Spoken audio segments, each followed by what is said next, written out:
Hello. Ah.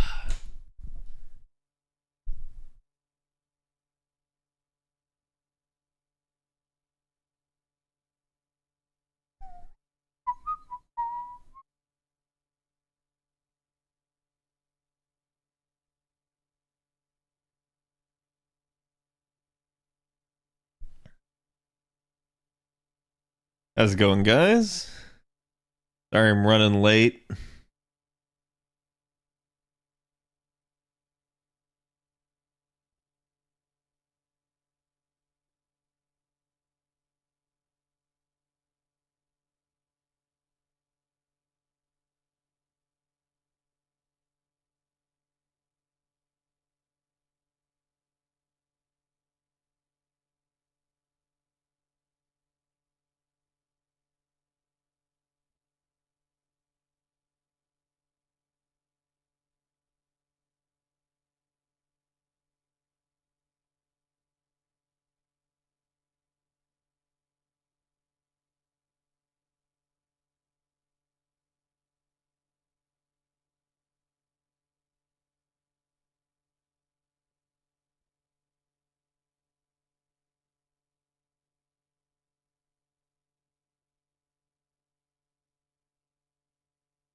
What did I do with that art piece?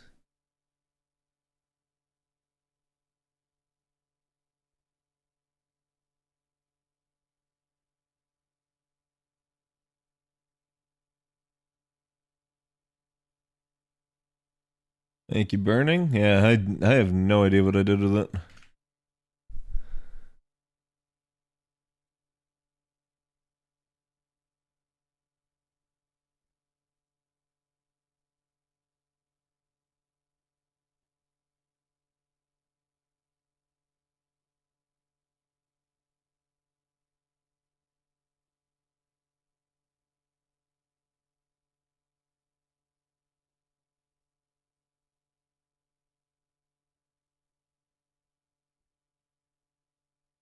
Okay, tweet is live. Do me the favor, go give it some love.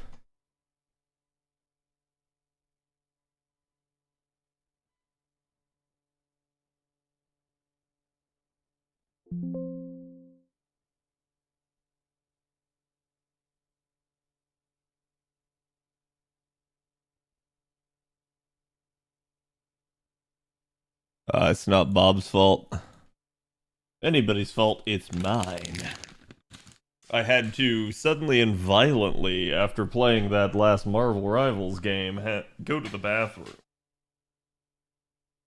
It didn't go well.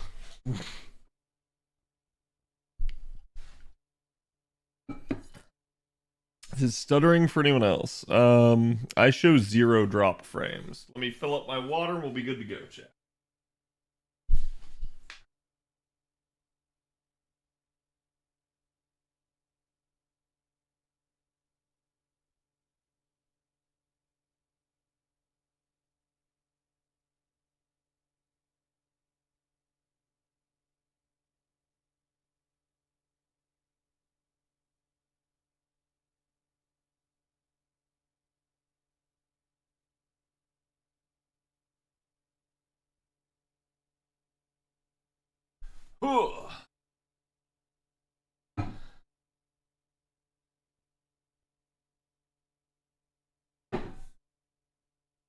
Okay.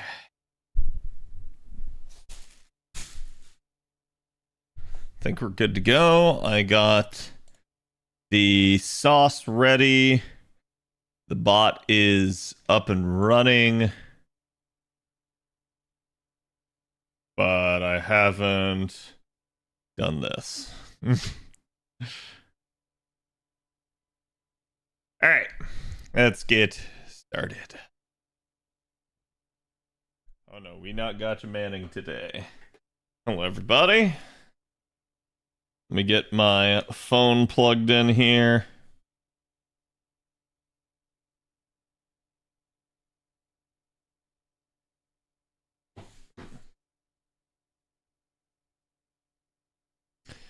And now we should be good to go. Here is today's artwork. Do me the favor, go give the artist some love. Thank you for using my emotes, chat. I appreciate it when you guys do that.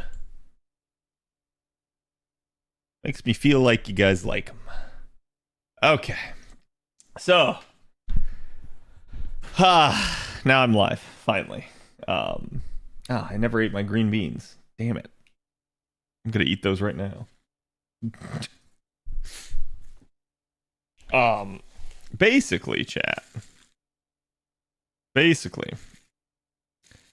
This weekend, again, we had the Super Bowl. We had the Superb Owl, as you guys know, which is the sports ball thing. It's a pretty shit game. I was watching it with Mr. Ashuramiru and VIP, and it was an experience. Some of the commercials were funny, but I felt like most of them were kind of just hard misses.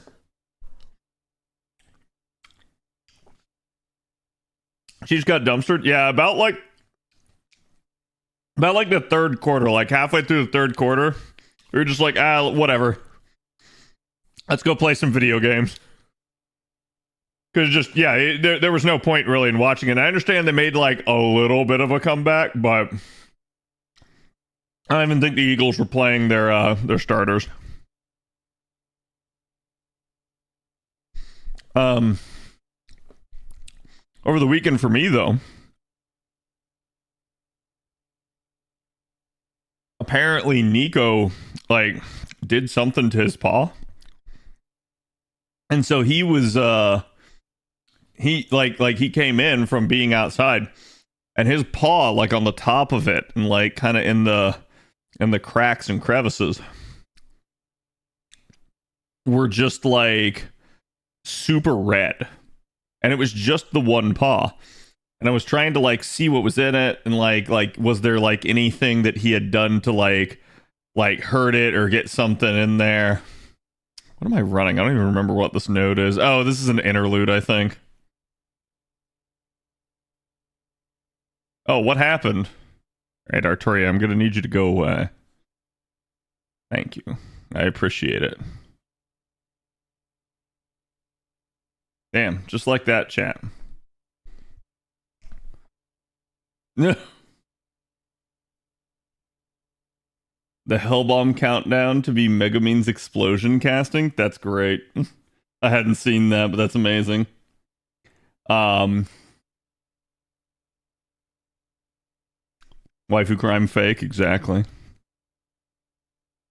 Hello, Shaq. How you doing? But yeah, so like he's been trying to like chew at his paw the entire time, and it's been kind of rough. So I finally, after getting tired of him doing it, because like as best I can tell, he hasn't hurt it in any way. I think it's like all self-inflicted by himself. I think he was just sitting out there in the backyard. He was just chewing away at it. Like maybe it got like something in there that like made him itch or something, and he just started chewing it and chewing it and chewing it. Kind of like if you like scratch yourself, you can like scratch yourself raw. I think the same thing happened with him. So he can like walk on it, run on it just fine. There's no issues. But it looked like kind of bad. So I was like, if he keeps doing it, I'm going to take him to the vet. And so I was like, kind of like yelling at him. I was like, hey, don't chew on it. No chew. And I was like tapping his paw and like showing him like on my hand and stuff. And it's like, I could tell he kind of understands because he doesn't do it. And unless I'm like not looking and stuff. So he knows not to, but he does it anyways. But finally today, I was like talking to my mom earlier, and she was like, oh, well, you can get like this solution or something. I was like, well, how about the hydrogen peroxide? Would that work? Because I use hydrogen peroxide all the time to like clean their cage. And funnily enough, he basically like took to it perfectly, where I squirted his entire paw down with it, and he kind of licked at it a little bit, but then he didn't like do much anything else. And now like it already looks way better. And that was just like, I sprayed it down at like lunch. So it already looks way better now, a couple hours later. someone washing a dog's feet in a bath. Yeah, like that's definitely something you can do. It's like my backyard's pretty like open, but it's also pretty simplistic. There's not a lot they can like get into or anything, so I have no idea why this happened. It's not anything that's ever happened before. So I was just like, well, whatever. Like as long as he's good on that front, I don't really care. So I didn't want to have to take him to the vet if at all possible, because it's like, God, please no. I don't need a massive vet bill. Actually, I think this is the Umu fight now next.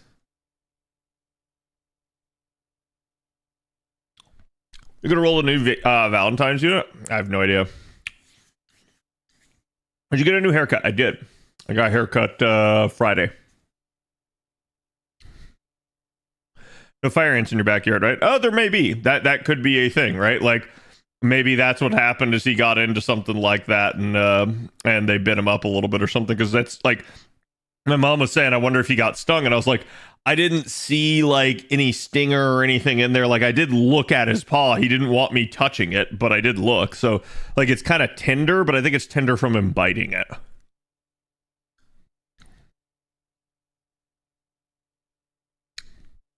I have no context for the JP Valentines unit, so I have no clue if I'm going to roll. That's basically my exact standpoint. Like, I mean, obviously I've heard some stuff, but it's a thing. So, oh, okay, I see we have to negotiate here. Artoria, have a burger. This is exactly what we have to do sometimes to get our waifu to go away and not have to kill her.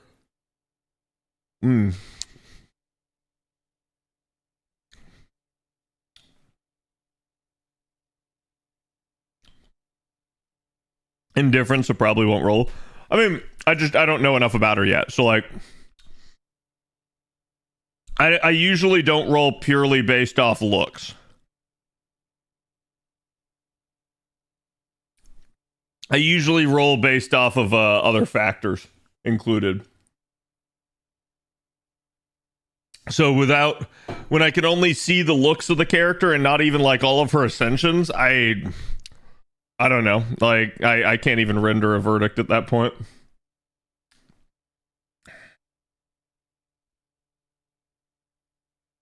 I like the spiral glasses. Yeah, the nerd glasses. Well, actually, glasses.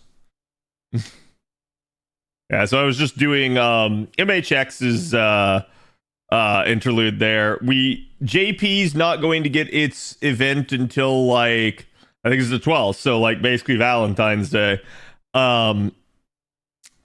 And at that point, like we still have a little bit of dead time here. So I've just been kind of focusing on doing some of these strengthenings that I want to get done, like things that I'm like, oh man, I kind of need this.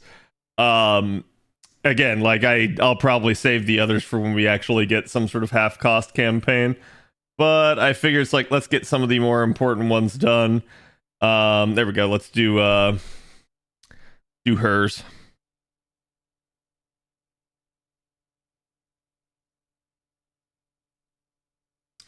And then we need a Lancer for this. Well, I did Bradamonte's upgrade, so we can go ahead and throw her in here. Doesn't Morgan give you a chocolate burger? No. Salter has a chocolate burger.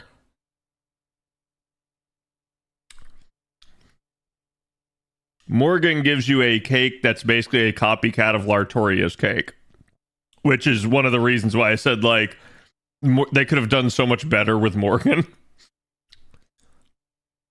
Because Morgan's entire Valentine scene comes across as like, well, I want to do the best thing for my husband, but also I don't want to be shown up by any of the other Artorias, so I'm just going to copy them. And it's like, oh, okay, but like, I don't know.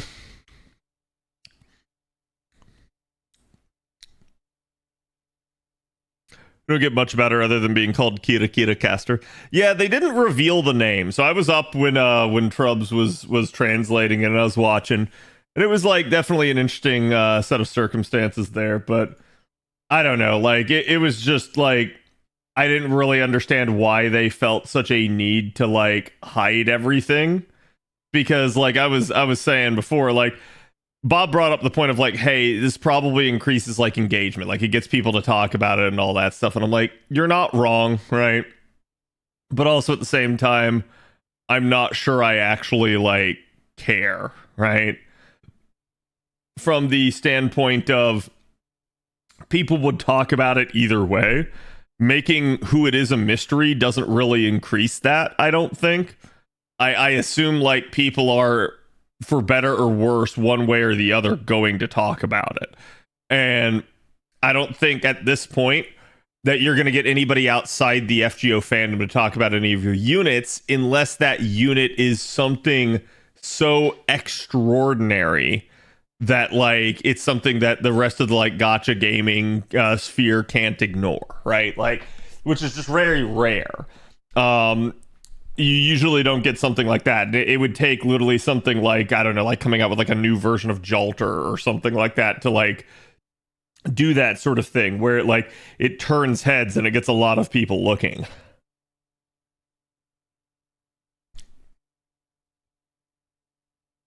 Hope it's sweet. I don't remember Ace.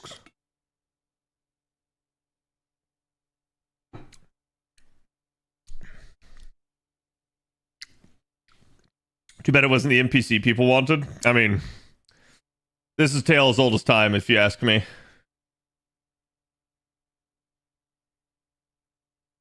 Bloop,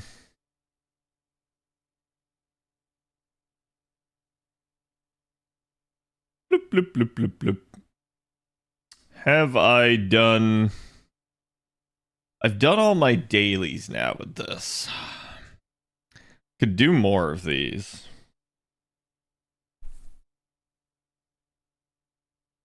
Yeah, I think I'll do melts. Let's at least get melts done. Do I have the rats on JP? I don't remember. I don't think I do. And I don't have... Oh, God, this is actually kind of nasty, because I don't have the rats, and I don't have Doman, so I don't have a quick alter ego. Well, I guess I have Bizet. I could do Bizet memes. Surely that will work. What could go wrong? I think it's that's alter ego. Yeah, there we go. Let's Bizet our way to victory.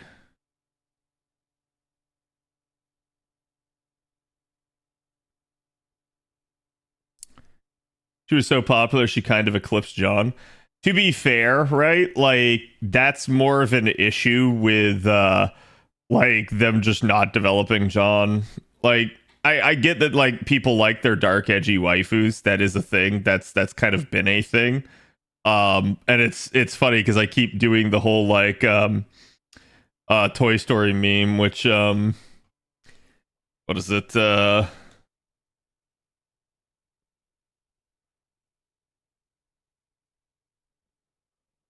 yeah, this thing.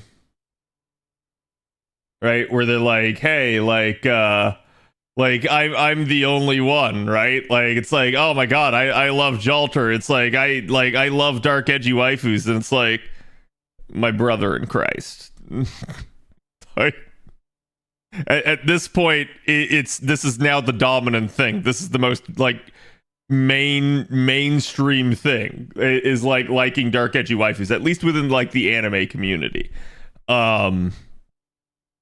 It is what it is. Like I think when it comes to like, it's very similar to me with like Artoria versus Salter as well. Like it's they make it as difficult as possible almost to like the original variants, because the original variants were in the animes and that's all they got, and then they don't give them any extra exposition or anything like that in FGO, because they don't want to touch those original characters, and they want their stories to stay how they were in like Stay Night and stuff like that. So they just go like, okay, well, that's fine, but as a result, if we're going to give story to anybody, we're going to give them to all of these like unique variants and other spin-offs that are here only in FGO. And I get that, but there is a point where it's like, okay, but now you've actually done more for some of these other characters than you have like their originals, right? Again, a classic example of this is like Medea Lily versus Medea at this point. You almost have it where it's like there's she's just appeared in more stuff and been more of a like presence than any of the other variants of her.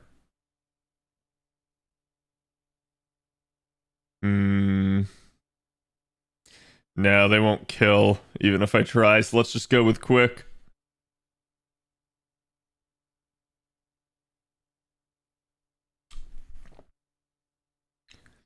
No one's taste is original, pretty much. But yeah, like, I don't know.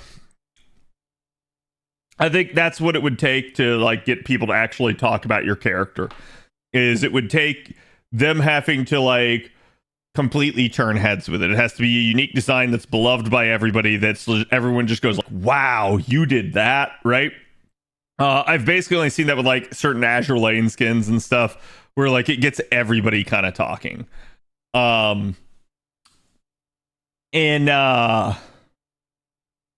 FGO's case, I don't really think there's any point to hiding the name, other than like if they want to have a hidden name, that's fine.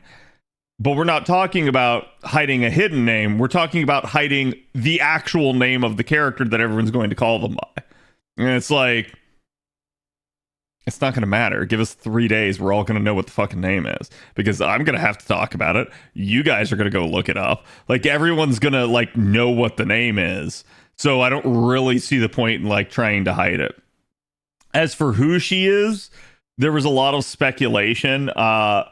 I know Trubs has a theory, and I kind of agree that it may be something similar, but I think it's like one of the predominant ones is that it's like, and I may get this wrong, but it's like Izumi Shikibu or Shikibu Izumi or something like that. I don't remember, but so it's like it could be that, but Trubs thinks that there's like 3 different possibilities for who it could be, and that all of them kind of work, so he thinks it's going to be a 3-in-1. And I think that actually sounds like straight up just like Nasu, right? Like Nasu's done that before with other events. He's done that before with other characters. So I wouldn't be surprised if that is the case.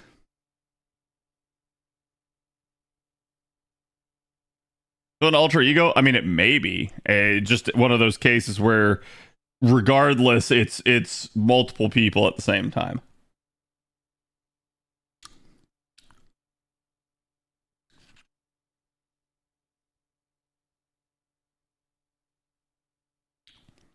The 120s are mostly cliche popular characters ever. Yeah, I mean, like, oh my god, look at me, chat. I'm so unique. I'm the saber face guy.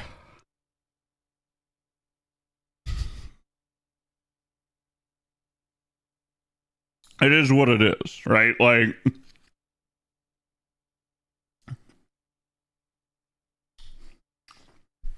never has there been nor shall there be another like me. Which is true to an extent. But I'm not the only one that loves Saber, obviously. At least I got my green vegetables for that. The only unique I have is a 110 Summer Tomoe.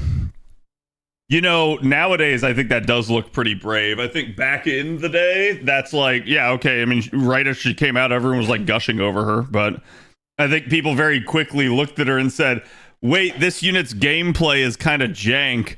And I think, you know, like where you might have seen a ton of people like grail her and stuff had it been something else. I think instead, because her gameplay wasn't the best and most like fluid looper type of gameplay, I think a lot of people didn't grail her, so good for you.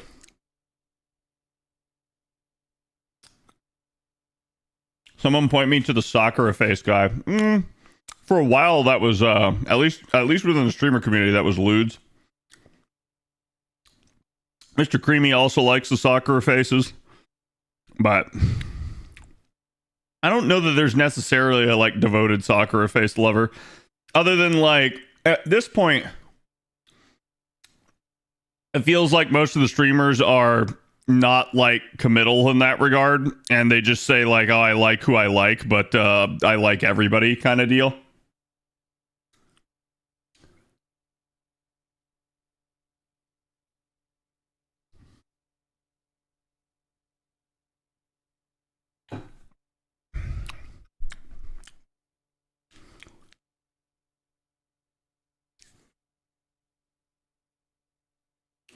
I think my rarest is Salome. Salome is pretty rare. For almost the exact same reason. Usually chat. The recipe for most grails is a factor of rarity. And you might not think this is the case, but it's true. It's usually rarity. I'm just gonna say this because this is probably the best way to put it. Lust. And then some form of gameplay. Okay, so how strong the unit is actually in game. And it's usually a confluence of these three factors will cause people to grail. That being said, rarity doesn't matter for certain people. Like a 5-star is almost like the polar opposite of like, you know, it's like, oh, it's a 5-star. I have to gotcha for this character. Surely not everybody has them grailed. When the reality is everyone rolls for the character because they're super popular, and so they end up like just getting it and grailing that unit. But you do have scenarios where it's like, yes, one of the most grailed units in the entire game is a Rash. Why? Because he's a freaking 1-star, so everybody has him.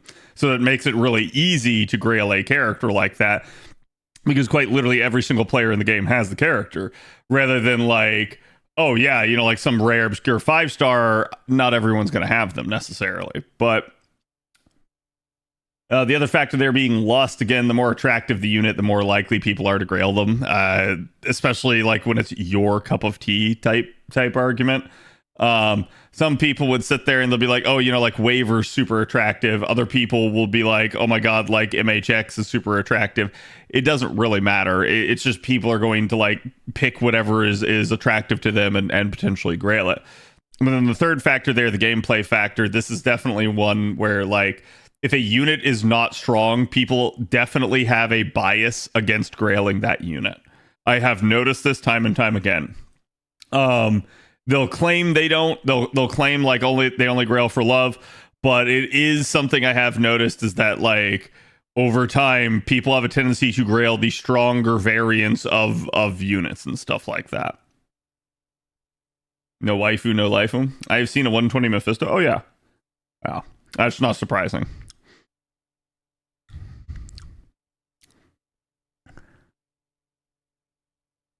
That's why I disagree with the final sentence part. I'm indifferent to hiding the name. What do you mean? That's not what I'm talking about. Like,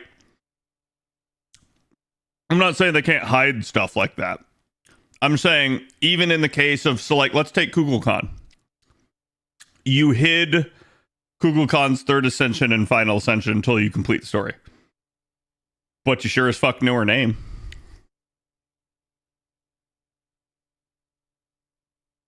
That's what I'm saying. Like, I don't really see any point to hiding the like the name that the common name, the name that everyone's going to call the unit.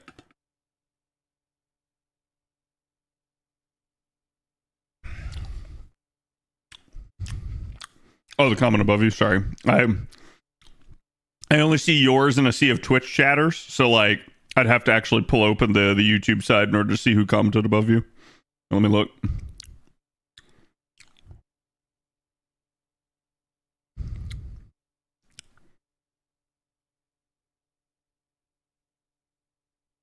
Oh. Kills hype instead of building it? An interesting take. I think no matter what, and this is kind of the point that I was making, I didn't really see the point in hiding the common name because people are going to talk about it either way, right? Like, I don't think it kills hype to hide it. I don't think it kills hype to reveal it. I think it's like, it doesn't matter what you do. People are still going to talk because you made a reveal, right? If you don't make the reveal, then yeah, obviously people can't talk. I guess the best people can talk about is, what do you think the Valentines servant's going to be? rather than like, oh, hey, now we see what the Valentine servant's going to be. Who do you think they are? Or, hey, now you see who the Valentine servant is. What do you think their kit is? What do you think they're going to be like? You know, like that sort of stuff. So it doesn't matter. People find a reason to talk about the stuff. And that's why I said, like, to me, this is kind of a moot point, but it may be for like story reasons. Maybe they're trying to like hide it for whatever reason in that regard.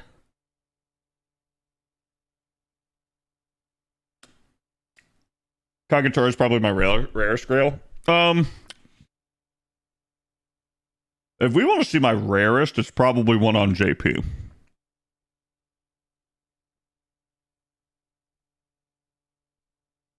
Because obviously my NA ones are the saber faces, so.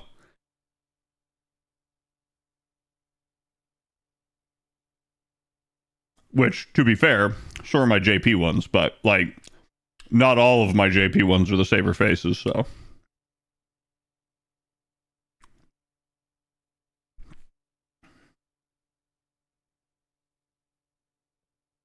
As long as she has another art support, it'll be fine. I mean, it'll be fine if it is another art support. You'll just be like, what the heck? Well, how many Grail Mary Anning? Oh, God damn it. God damn it. Okay, you're technically right. I can't argue that one. And being technically correct is the best type of correct.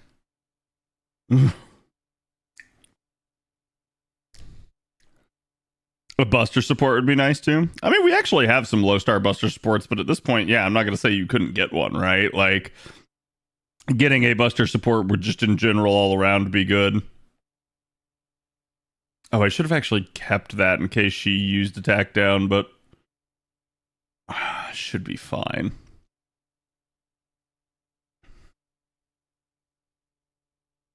You at least need to 100 Anning to make head? No. God, no. Right now, chat, I have used a singular grail. A singular one on Mary Anning. And if I could, I would immediately take that grail back. Immediately. Bonk. So does that make short work? God, now we're at 259 out of 260. Why would he commit to the mistake, right? Like, don't get me wrong, I don't dislike Mary Anning by any stretch of the imagination, but like, doesn't mean I want to compound that mistake. All right, I think we'll save that probably for tomorrow, and we'll do melts tomorrow if I remember. And then that'll be that. All right, let's go over to NA. NA, I'm probably capped out. Should you saber face if you squint enough? Yeah. I indeed am. Show you guys how I've been doing the nodes.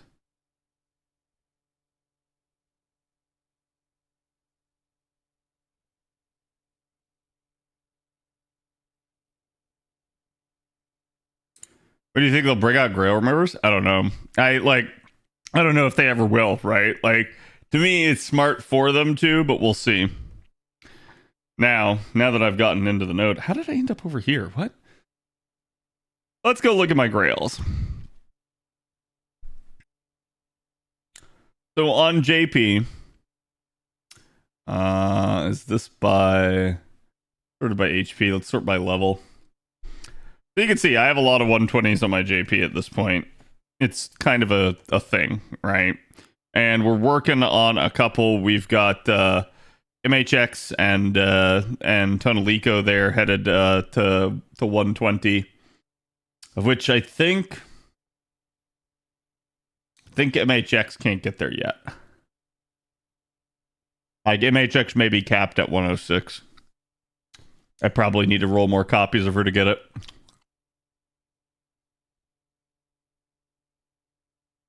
I got Surf Mo grailed there. She's level 90. Okay. That is actually one of my rarest grails. Right there, chat. There are not many people that have her, let alone have grailed her.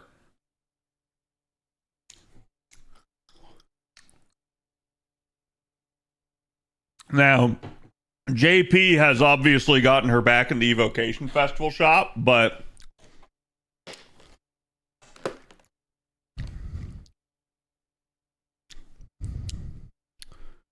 I still don't have her. Yeah, Residente, they give her the 54. So like, yeah, that's probably one of my rarest.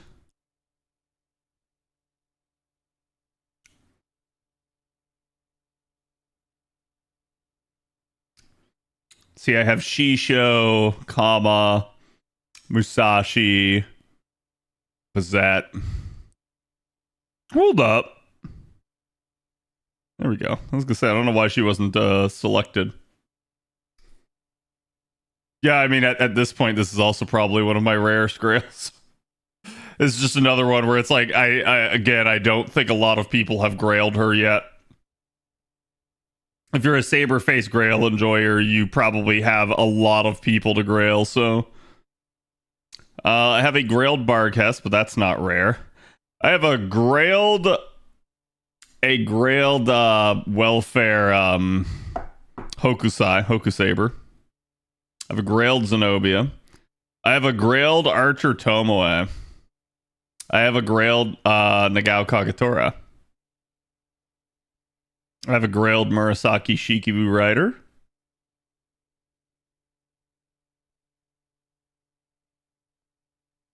And that may be all of them.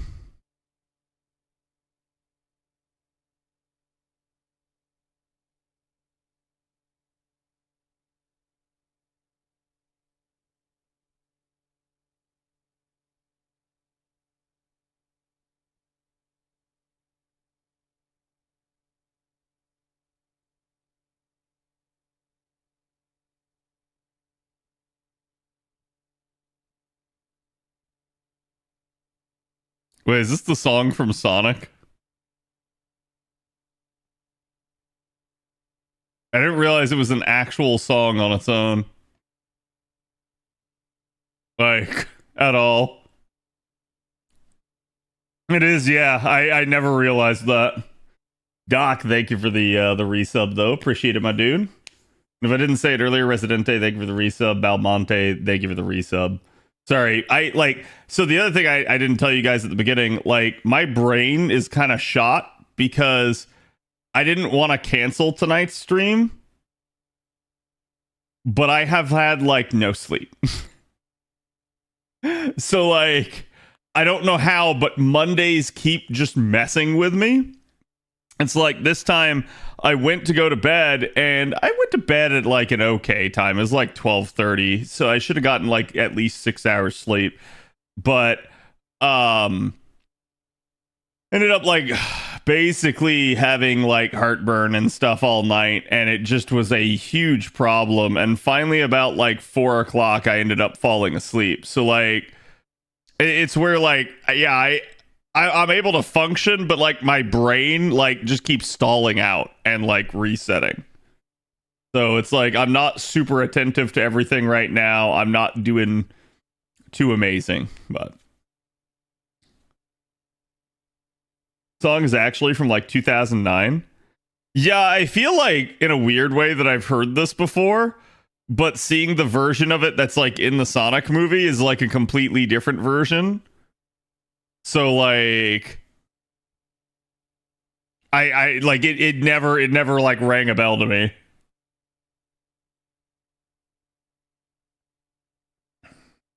Careful or else Anning is gonna end up with another grail. Listen, I'm fine. But yeah, so it's like it's probably Santa Altar is one of my rares, because like I think most people just probably wouldn't grail her to begin with. And a lot of people just don't have her. So that's all that's really happening there. Go ahead and pop that. But yeah, I'm using Habitrot to kill herself, to rotate the party, to let me operate plugless, to allow me to level up the Mystic Code. It's working somehow, some way.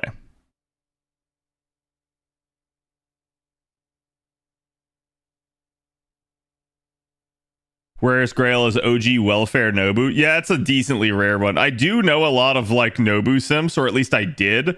I sadly think most of them don't play the game anymore, which is a like feels bad moment because I think that is on like FGO and absolutely not the Nobu Sim's fault. Like it Nobu was a really popular character when she first came out, and it just feels like they did her dirty.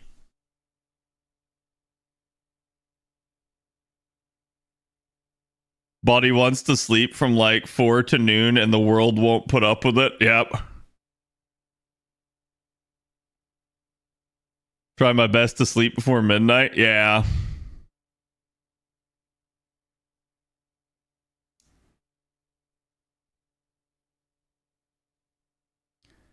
So I didn't do it in favor of doing London. Much regret. Oof. They really got to bring back some of the like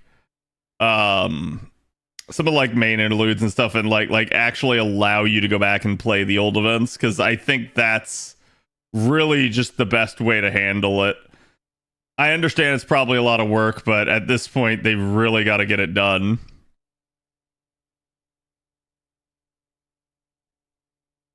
It's more that I don't have her. Yeah. I'm doing the same with the Rash. I really want to finish the Arctic Mist Code.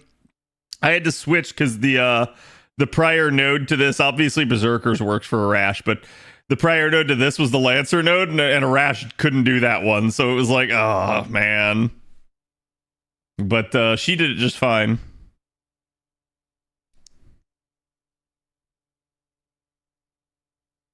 Oh, it's not the full version. But this one's still a great ending. Karen go burr, yes. Chad, I meant to ask, what animes are y'all watching this season? Because, like, I've been just watching, like, a hodgepodge of stuff.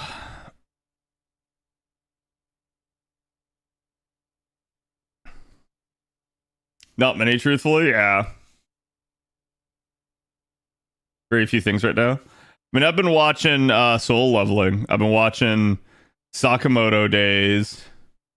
Let me pull it up. I can probably tell you guys.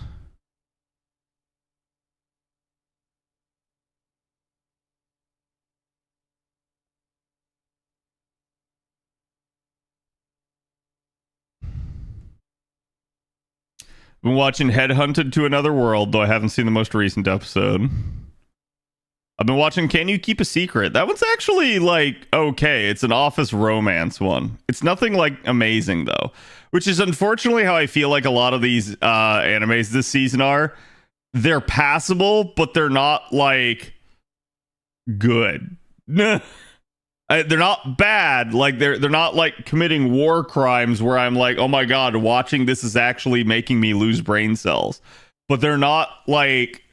They're not enough that I consider them actually like that good, right? Yeah, so like Can You Keep a Secret is like, it's just kind of towing the line, it's just a cute one. Red Ranger Becomes an Adventure in Another World is one I was watching, but it's like it's kind of that generic isekai trash, and it just feels like it's so forced at this point. Like, I love me some isekai and I love me some trash isekai, but like this one just feels like it's defying belief in a lot of ways. Shangri-La, I'm still watching.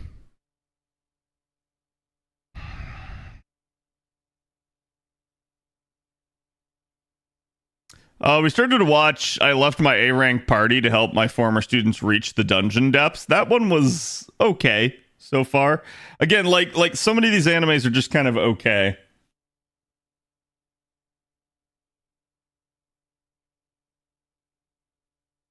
Soul Leveling, as I already mentioned. I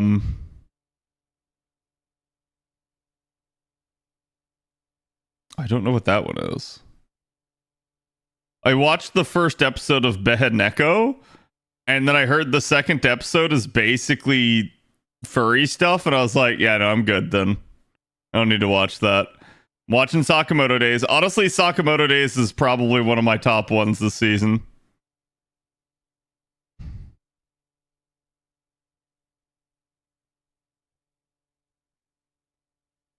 Oh, I need to continue I May Be a Guild Receptionist. That one was actually decent, but I've only watched like 1 or 2 episodes of it. Oh yeah, and Apothecary Diaries. Okay, so Apothecary Diaries is definitely good. It's just Apothecary Diaries so far this season, and like again, I haven't seen like the most recent episode, I think, but Apothecary Diaries is just a lot of standing around talking right now, and I'm like, okay, but you need to do more than just build the plot. You need to give me something.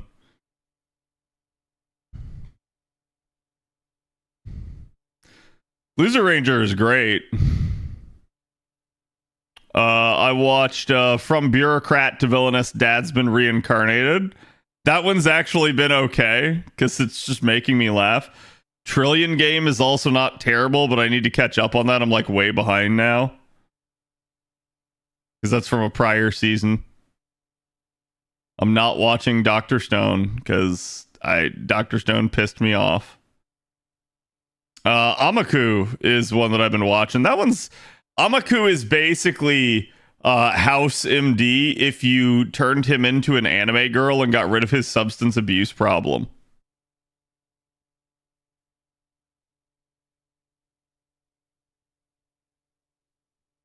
And I guess ReZero came back, so we're starting to watch that again too. So actually I'm watching quite a bit, but like I said, most of it is just like all over the place.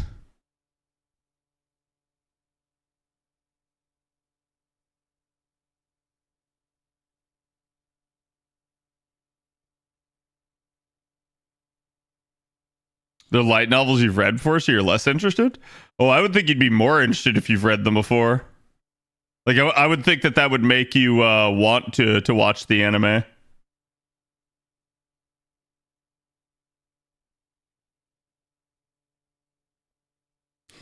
Sick, thank you for the 49, appreciate it. Otome Oji-san is actually peak. It hasn't been like super amazing for me, but it's at least got that like entertainment value. So I'm like, okay, as long as I don't feel like I'm losing brain cells or wasting my time like watching it, I'm fine to watch.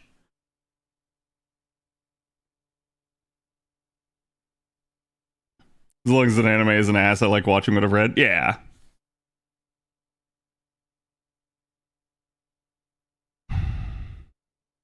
About the movement of the earth is also great. That's the one I was looking at. I was like, I don't think I even heard about that. So what one's that one about, Noct?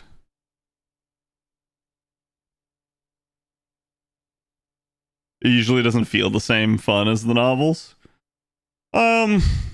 I mean, I could see that, but I think that just comes down to like directing and everything.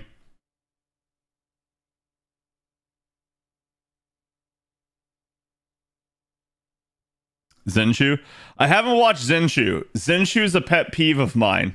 They made the main character look really fucking stupid, and I don't like watching animes that do that.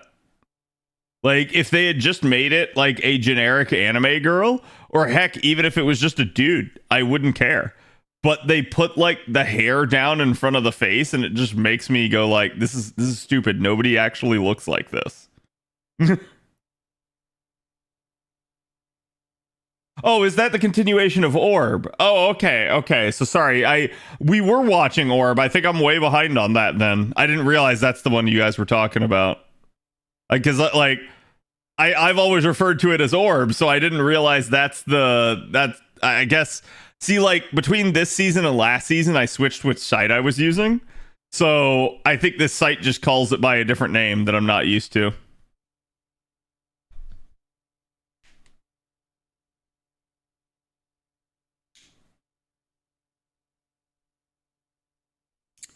Pretty good view of the persecution of the church of heliocentrism.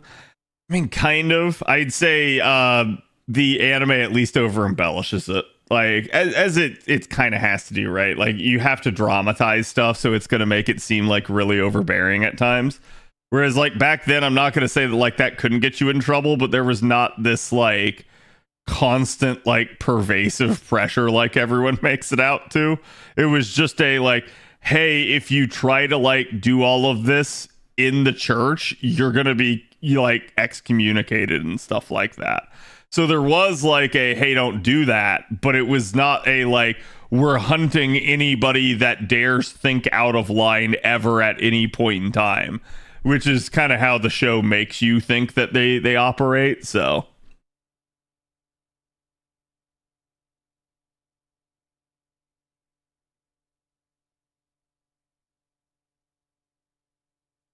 walks in, what's this about excommunication? Don't worry about it.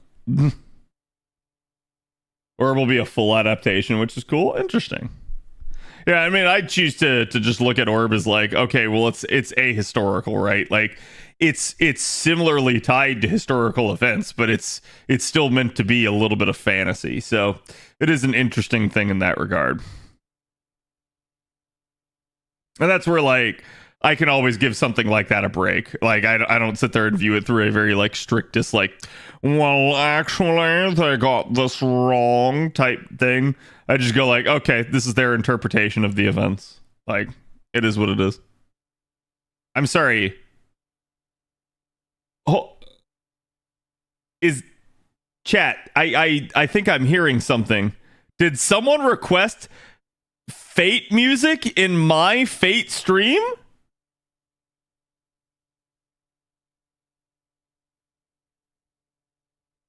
It has literally been like a year since that happened. I'm dead serious. Like, nobody ever requests Fate music. It's kind of wild. It's not a bad cover either.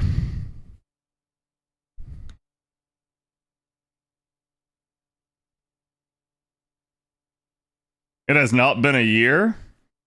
It's actually been 6 months. I mean, okay, you're kind of proving my point. It's been a long time. Nobody ever does it. Like we get the same frickin' 5 songs requested every night, but we don't get like Fate music ever. And then anytime someone actually does play Fate music, somebody tries to skip it because they're triggered by it because they've listened to the same song 500 million times themselves through their own damn fault, and then they want to deprive anybody else of listening to it because they themselves have shot themselves in the foot by that. To which then I say, no, I'm not going to skip it.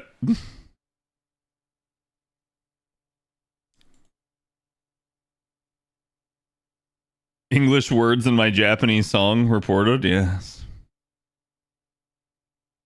A song requested FGO Summer OST last week. Actually, yeah, I think you did. I think I remember that too, because I remembered hearing it in the background and being like, wait, this is the Summer OST. But I don't remember if I was like recording or something at the time.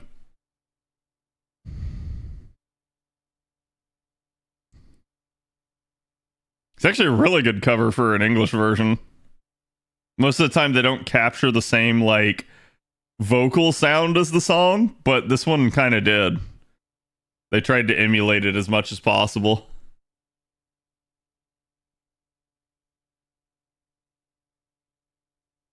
No, don't request the shit version. Request an actual good version. I requested one during the Jarcher rolls. I see. Then maybe I am blind. Are you saying it should happen more often or less often? I'm saying it should happen more often. Like, it doesn't need to happen every night, but it should happen more often. I've never seen a community that collectively both listens to the music so much, but also doesn't want to ever hear it on a stream. It's wild to me.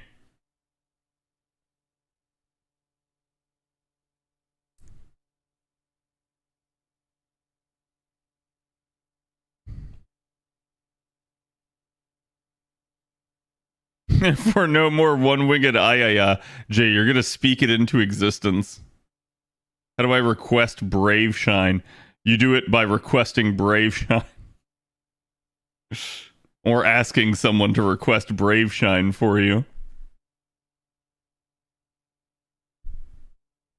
Yeah, like I said, that was actually a good cover.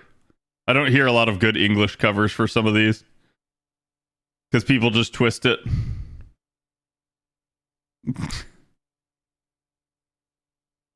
That's fine. Streams on TV anyways. I know.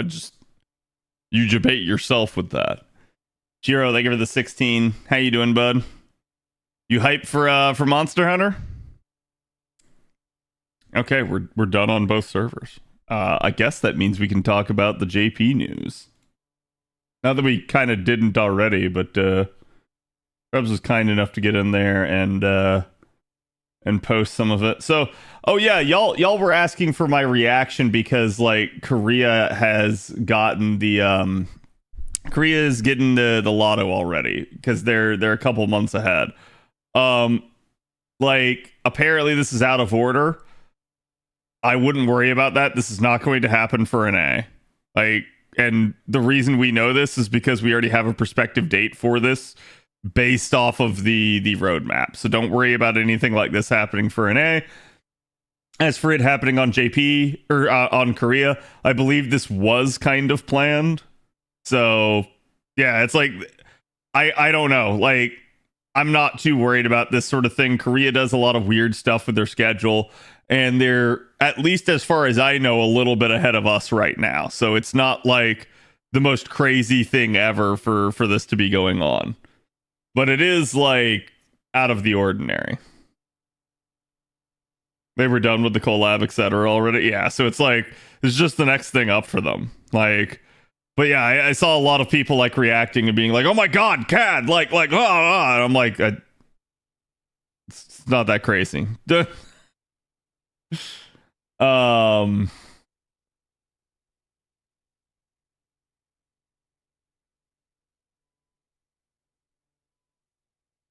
Oh, JP got a questionnaire?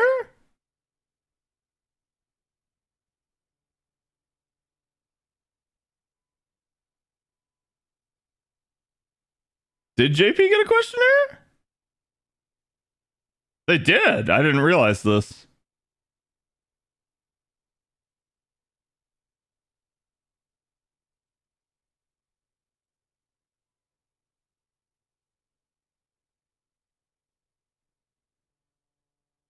Yep, get to it. How big is the survey?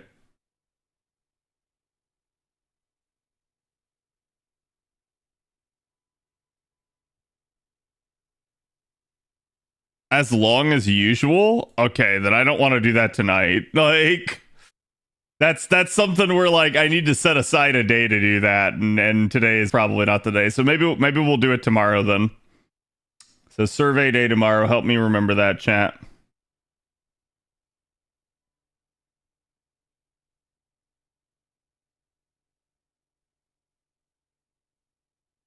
I feel like I've heard this song before. And I just don't remember where from.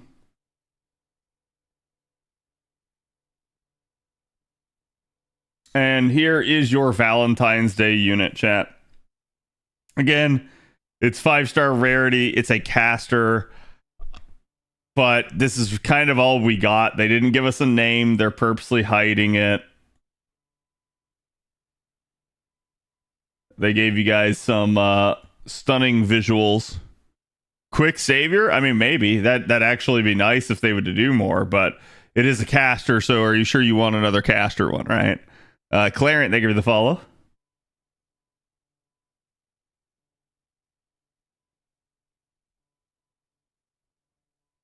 There you go, there's that. And I think this is the 5-star CE. Which, is that Marie Alter? That young Marie Alter?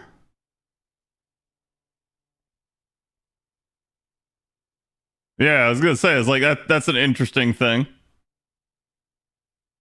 And this is the 3-star and the 4-star C. Which that's Osaka Behime. Is that Anastasia? Is the 4-star? Yeah. Okay. I was like, this one's a little bit harder because like I didn't see much of a like clear indicator of who it was. And then I'm gonna guess this is the 5-star like event C, which that's oh god, what's her freaking name? The writer chick. God, God, I was just using her the other day. Why can I not think of her name?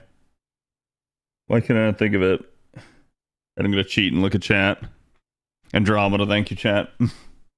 I try to remember them as best I can off the top of my head, because every once in a while I get brain farts like that, and forcing myself to remember it rather than always relying on chat is usually a better thing for me.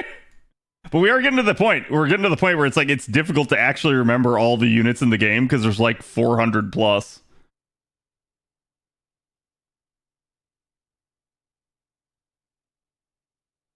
And then it looks like we got new command codes incoming based off of Say and Benny, so that's going to be interesting.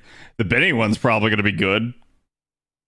Like, because just about every single part of Benny Inma's kit is solid, so like, I can't imagine a Benny Inma command code being a bad one. Unless they just totally mess up what it is.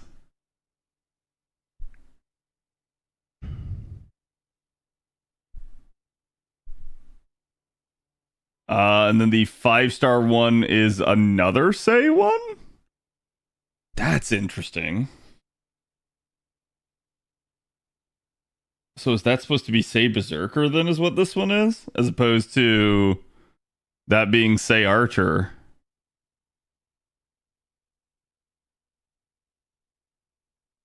Yeah, I'm not really sure. I can't read what it says anyway, so I don't know. And I'm going to guess these are your damage bonus units. Probably anti-evil or anti-chaotic, right? That's what I'm saying. Like, there's definitely not going to be a bad one that's based off Benny Inma in that regard. They show Archer twice? Okay. Oh, these are the new Vday scenes. Okay, that makes sense then. Yeah, because they're all new units. I mean, actually, like, since last Valentines? Let's see, how much? 1, 2, 3, 4, 5, 6, 7, 8, 9. So you've got 26 here? So 26 new units in 1 year? That's actually kind of nutty. Like the more I think about that.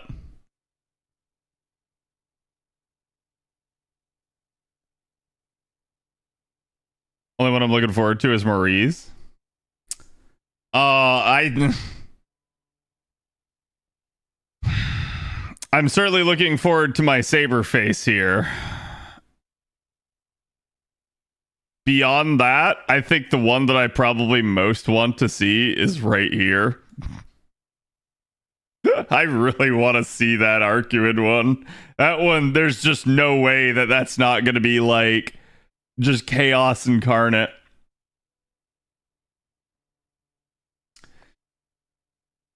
So then this is Bond up and Arts, Buster, and Quick up. So I guess now they give you one of each of the lock-on chocolates, one for Buster, one for Arts, and one for Quick. I like this. This is actually a much better system than our current one, because our current one is one for male and one for female.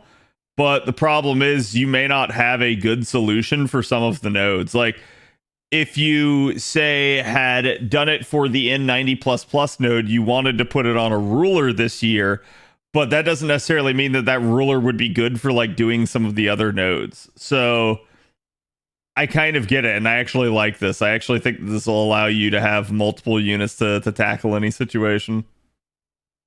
So I think this is a good change. And then this just looks like a login bonus, chat. Yeah, there you go.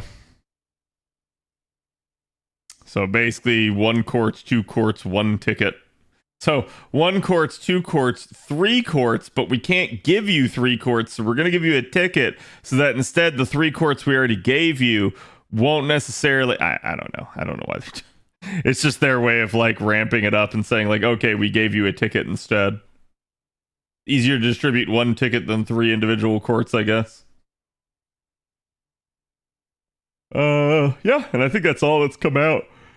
There hasn't been too much going on with FGO at the moment, which is kind of fine. I did hear during the stream they talked about the potential for Ordeal Call 4, and they said specifically that it's coming, and while it's coming in spring, it may not be late spring. It may be like before that point. So that's an interesting thing, because that's them kind of trying to tell you that it's probably coming earlier, though also them leaving themselves an out in case they need to delay. When's the 90 plus 90 plus plus side on the on NA come out again? It should be a couple days here. Is it reset? Wait, are we already at it? I didn't think we were at the 90 node yet. Yeah, we're only at the 80 node. Yeah, so it should be 2, right?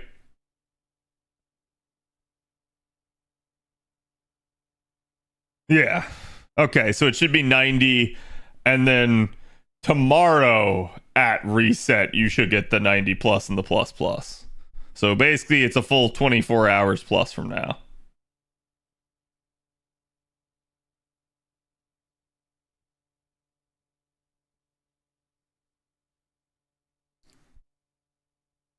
Tonight it's the ladder points, dude. Ugh, yeah, which I need, because like I think I'm a little bit behind on the ladder, because I didn't so I told all of y'all about the trick of like getting out your 5 craft essences and stuff, and I didn't even get mine out of the shop because I was like so busy at work the day that this came out that I just didn't get the opportunity to. So that first day I kind of phoned it in, and like I still got my AP spent down, but I wasn't as efficient as I could be. But I should be good from there. They could give us an all node. I mean, they already gave us an all node. Sorry, they already gave us an all node, so I doubt that they would do that, right? Like they're probably at this point you'll get the all node with the 90 plus and the plus plus, which makes sense. That's kind of how like a lot of events go from here on out. They just kind of get to this point and start doing it this way, where it's like your first 3 nodes are bronze, silver, gold, then you get an all node, then you get bronze, silver, gold again, then you get like a point node, and then you get your 90 plus and your plus plus, which are both all nodes. So Alfred, thank you for the 49. Appreciate it, my dude. Yeah, can we get some CAD hugs, some CAD wave back to Zelfer? You got like 15 days for 90 plus plus points. Going to be fine. Yeah, probably. I'm not super worried about it, especially since I rolled. I think if you didn't roll, you need to be super efficient, because it's just the way some of these kind of go, right? Like you're going to have to be juggling both the point ladder as well as like trying to get drops. But if you don't have drops, then you're going to be taking like points anyways, because there's nothing else you can do. So actually, let me grab that. So I have enough, and now that is good. Now I can just focus on buying the other stuff, which I hate that they like don't allow the crystallized lures to be available right away, because that always messes with me, because I prefer to buy them first, because they're technically the rarest thing in the shop. Actually, hold on. Yeah, so it looks like you got your statues. Probably going to be the swords are going to be what I get there.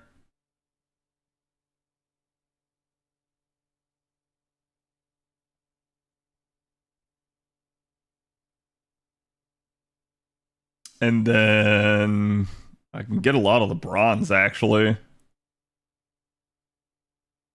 God, I'm stacked on all the bronze materials in this event. Like everything is 3,000 or more, except for the Spiritrons.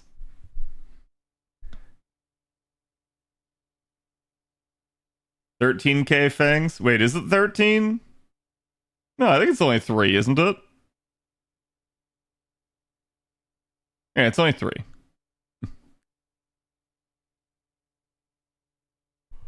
See, that's not as impressive as 13K, right? But that's 3K after like all of my fang needs are done. So that's, yeah, Jay remembers the old command.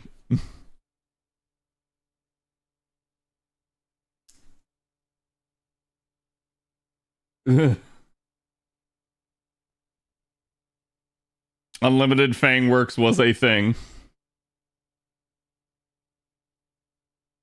I'm broke on dragon fangs. Please give me some. That's kind of why. It's like most of that now comes from like lottos and stuff, but back in the day we didn't necessarily have it as easy and we had to kind of grind that stuff out.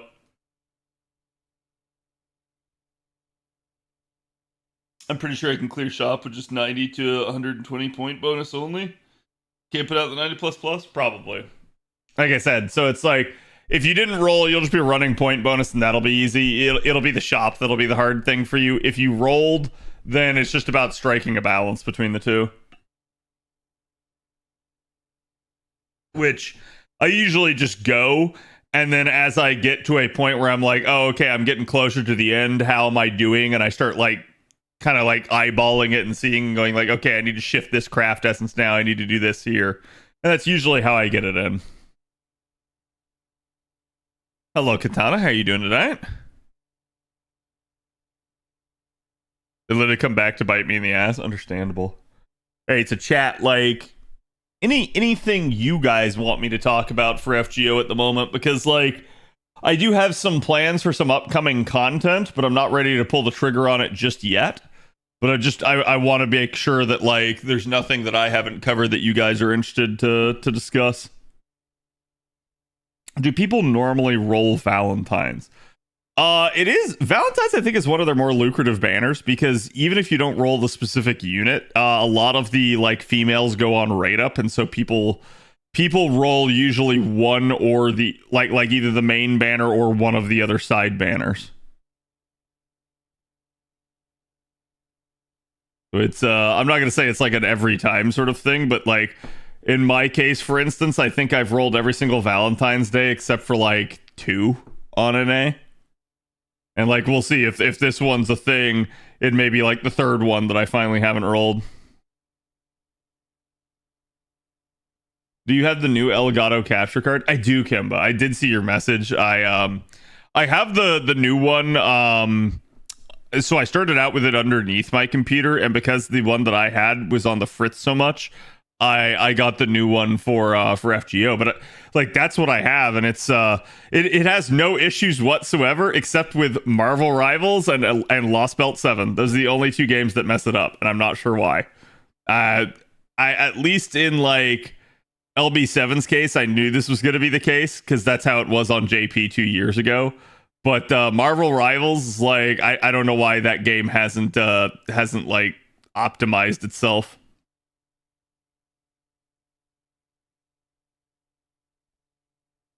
Are they even going to do that this year? We are just getting every single unit in the game rate ups. Yeah, I think they'll still do it.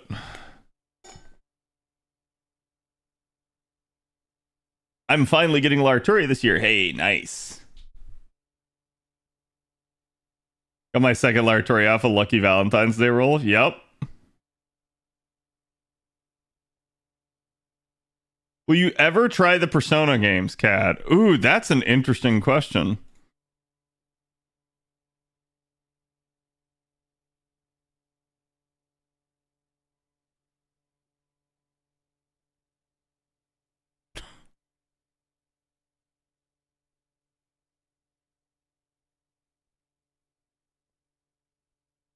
I've never played either of them.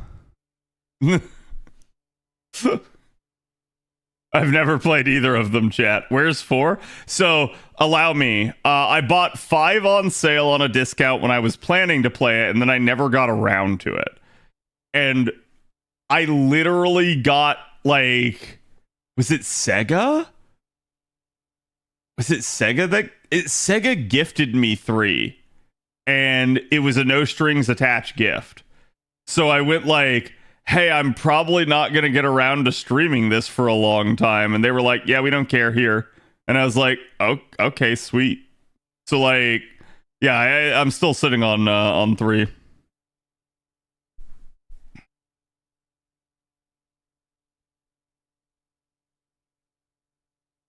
4 needs a remake like 3. See, I've heard like good things about what is it, Persona 4 Golden or whatever, like whatever edition that is, but again, like I've never played any of the Persona series, so I don't really have anything to base it off of. Like the closest thing I've played is Metaphor, so That being said, I get asked to play mini games all the time by people, but often people don't show up to watch me play those games. So it's kind of a like catch 22. I have it, but we'll see if there's ever enough demand for me to play it.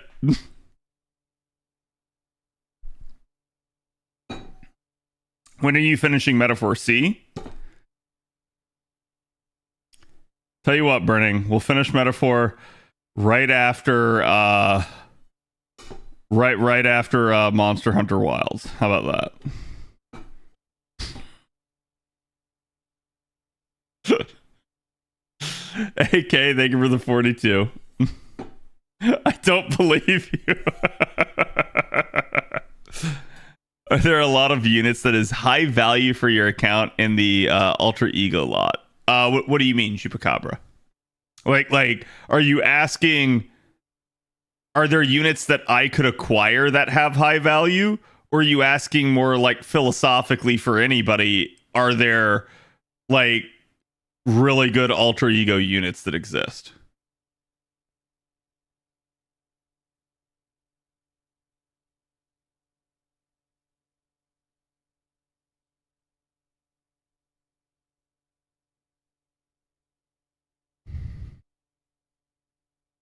Oh, because every Ultra Ego is unrated right now. Okay, gotcha. Yeah, so you're just asking in general. Yeah, I mean, honestly, I think there's quite a few good Ultra Egos, and it really just depends on what you're after. Like, I think chat's gonna throw out the very two like obvious answers, right? So let's go look at what's on Rate Up, and I will talk to you about each one of these. Okay, so Melt. Melt is dog trap. No, I'm just kidding. Melt's really good. Melt's probably the best single target alter ego in the game right now. She's just really tough to beat. She's got basically everything that you could want out of a kit, and at this point, she also just does bukus of damage, which kind of really messes with not only the single targets of the cavalry class, but also just any other single target alter ego, because they can't really easily make somebody out damage her since she already does so much. Kiara, I think Kiara is an interesting one. I think Kiara at this point is a little bit left behind. She's always been historically like perennially good. Her damage is one of her bigger issues at this point. It has been her loopability historically, because her damage used to be good, but she's kind of been surpassed by a couple of the other damage options at this point. So to me, kind of both her damage and her loopability are her issue. What isn't her issue is literally any sort of like other accoutrement that you can think of. She has invincibility. She has self-healing to the tune of like 5k per. She has, again, like arts down, extra like NP gain and stuff. So it's like, she's just really, really, really, really solid. She has buff removal. It's just, it's a like just bonkers broken unit in the regard of how much this unit can do. But yeah, the refund can be a little spicy, and the damage is kind of getting eclipsed at this point. Let's consider Lippy on each of the banners. Yeah, I mean we got Passion Lip in the background, and Passion Lip's definitely a good one. She's just to a degree, Passion Lip is a little bit disjointed. She's come a long way, though, from how she used to be. She used to be relegated as just a tank that could death proc people, and that still is a big chunk of what she could do, but she does have a decent damage dealing NP and also has healing on that to boot, which I think a lot of people overlook when they go like, well, why doesn't she deal more damage? And it's like, well, because her NP also heals you. So there's kind of that same argument as like with Kiara. You don't necessarily need a unit that can do everything, and the second they get to that point, they start having problems game design wise. So I get it, like the developers don't want to do that. Okitan's actually really good. The problem is Okitan is also eclipsed in the damage department. Okitan can't touch Black Grail. She can only touch 50% starting charge. But even touching 50% starting charge is a huge improvement over where she used to be. The Buster system was kind to her in that regard, and it really helped her pop off. And for the brief period in time, like right now, for instance, before the existence of Tiamat on NA, Okitan's actually the like just better option for AoE at the moment in terms of just raw firepower. But Tiamat comes out and things like that end up changing. Seton is story locked, so it's kind of difficult to get your hands on. She's single target, she's art, she doesn't do a ton of damage. It's one of the things that they really need to address with her. Melt is just at this point still trouncing her. They did try to give her an upgrade to help her out, but they really got to like do more at this point. If you want an arts looping single target, you can go for her, but I really don't think that's what I would do. King Protea started out as a challenge only unit. She was a fun unit to use in like long duration fights because she just absolutely can stack health. But they've now given her NP resistance. They've now given her stacking damage as well. So she's like actually low key kind of broken. She does a ton of damage. She just really has a lot of staying power. So I think they've addressed most of the issues with her kit, and I think a lot of people are probably sleeping on King Protea at this point.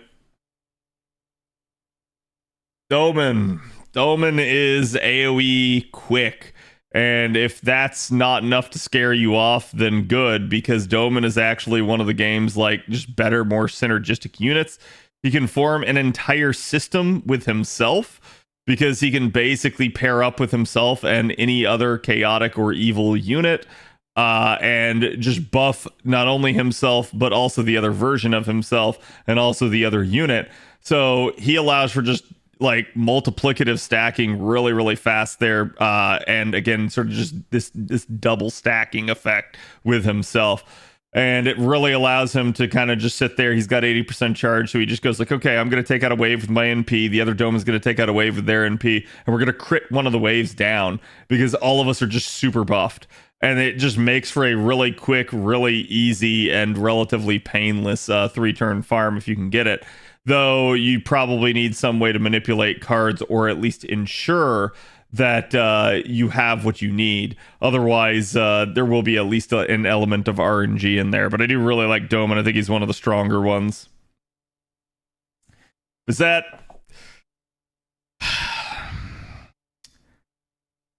As far as I understand this, the best way to describe Bizet is that when Bizet came into the game, Min-turners had to create an alternate category specifically for Bizet, because Bizet can actually, like Min-turn, fights faster than any other unit in the game due to the unique interaction that she has with her ability to combo. So it is a like ridiculous sort of unit. I really like Bizet. She's one of the most fun units in the game to use.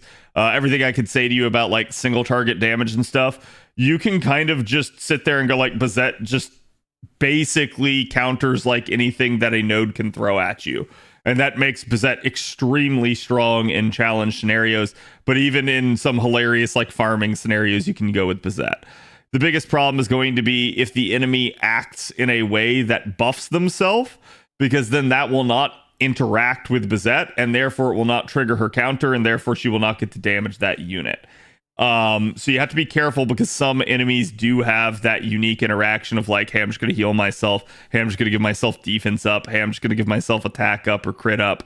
If they do that for that action and it doesn't impact the enemy, aka Bizet, then therefore they can get away with it, and she can literally like not do anything about it. So this is one of the issues that you have with her, but it's such a small issue compared to the sheer amount of damage and tankiness and firepower that you can get out of this unit. So I really like her. She may be like, if you had to ask me and say like, oh, I can only have one alter ego unit, a ton of people would tell you Melt. I can't blame them for saying that, but I think I'd rather have Bizet just for the fun of it.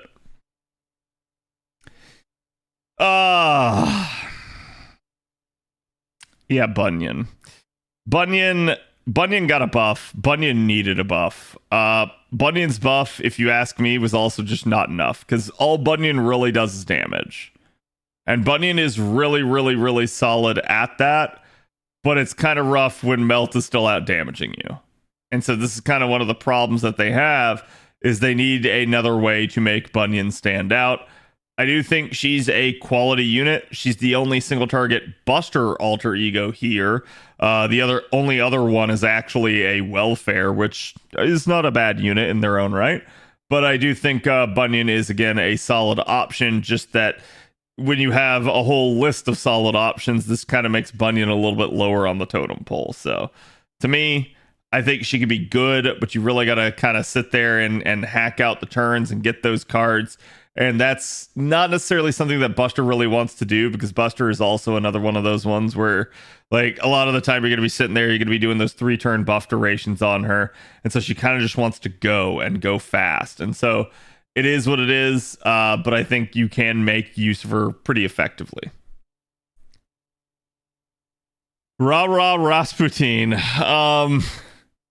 Honestly, Rasputin, he's not terrible in terms of his like damage capability. I don't like him too much as a looper. He kind of can, but to me, he's way more of a challenge unit. He's basically Necro memes personified, and it's actually one of the most hilarious ways to use him is to just kind of turn him into a cockroach and laugh as he just sits there countering the enemy.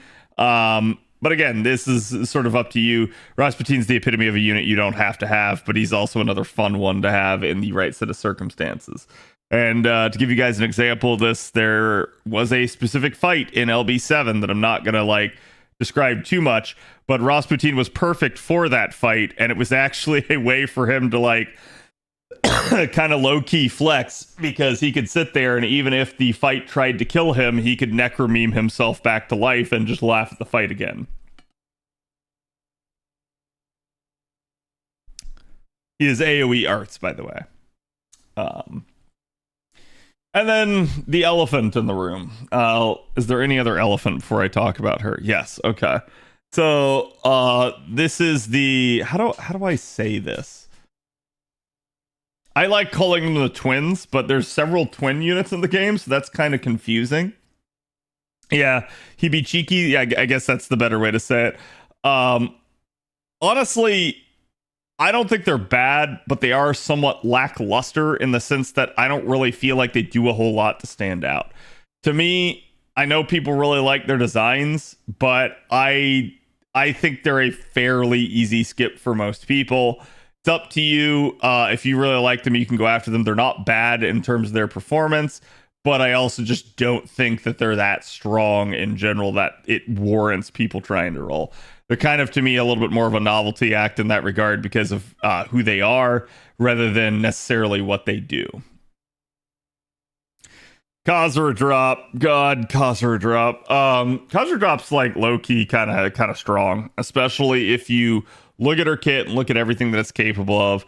She's another quick-based alter ego, and she's definitely an interesting one in what she can do for sort of like kind of like multiple damage dealer setups and everything like that. To me, though, she's again yet another unit where it's like I don't really feel like you have to have her. With the current state of quick, obviously you can use her to great advantage in some sort of like min turn or something like that, but you're not necessarily going to get a whole lot out of her if you're just trying to use her for general purpose farming. It doesn't mean you can't. You absolutely can buff her up to that point, but when you start considering other options in that regard, there are definitely better ones. So it is what it is.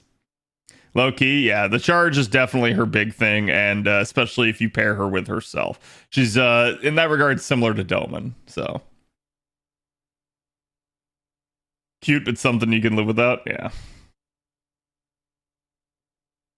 Can be made to farm, but that's a specific setup, yeah. So it's like, it is what it is. Again, I think a lot of people are like very much like hit or miss on Khazra drop. They either like love her or they're just go like, this isn't for me. I don't care to roll this unit. So it is kind of just right there in between. All right, and then now that all of that's done, we can come back to Tiamat. Because like I said, Tiamat's the elephant in the room. Tiamat is just kind of one of the strongest units in the game, if not the strongest. And I'm talking more in terms of like general overall firepower. Tiamat is probably in the devs' eyes a mistake. And I say this because I think they've realized now after the fact, holy crap, she's a little bit too strong. But we'll see. We'll see if they like even bother to do anything about it. But the issue that Tiamat has is Tiamat is a buster AoE that touches Black Grail. So similar to like Melisande in that regard, or Arcuid, like she's another one of these units. It really just allows her to just do stupid damage. And as an AoE buster based alter ego, you get that extra little benefit and oomph from Oberon being buster based. And you also just scale ridiculously well, given the fact she has NP damage up in her kit. So this just kind of creates and exacerbates a problem that already was there, which was that your extra classes were beginning to do a lot of damage.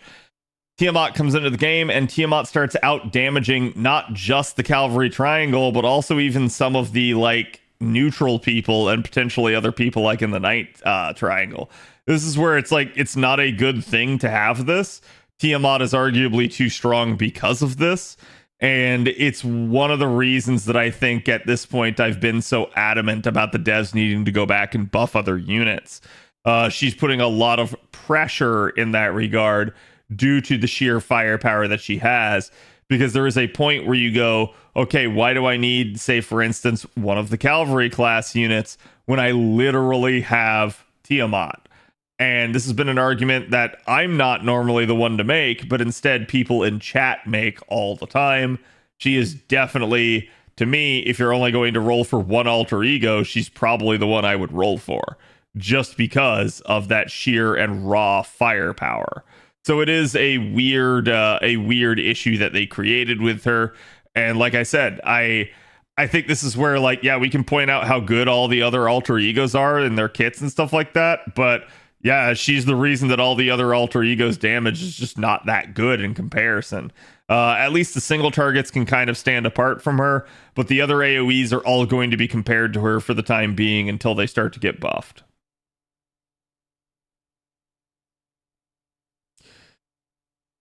If Tiamat is putting pressure, then Cuckoo is the pressure.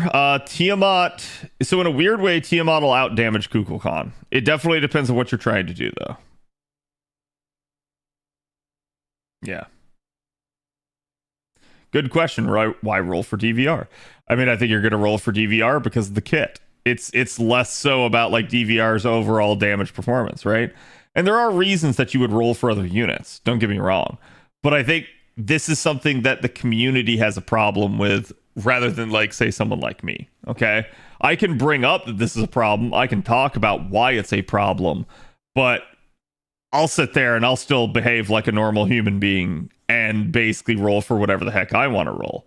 The problem with the community overall is that the community will sit here and they will say, okay, Tiamat, Tiamat, Tiamat, Tiamat. Well, who should I roll for? You should roll for Tiamat. What if I wanted to roll for this completely unrelated unit? Roll for Tiamat. What if I wanted to roll for this cavalry class unit? Roll for Tiamat instead. So this is kind of a problem with the communities. The community often gets super reductive about a lot of this stuff. They basically just funnel everything into whatever the strongest, most meta unit is at any given time. The community will sit there and circle jerk that unit. It's always been this way. It always will be this way.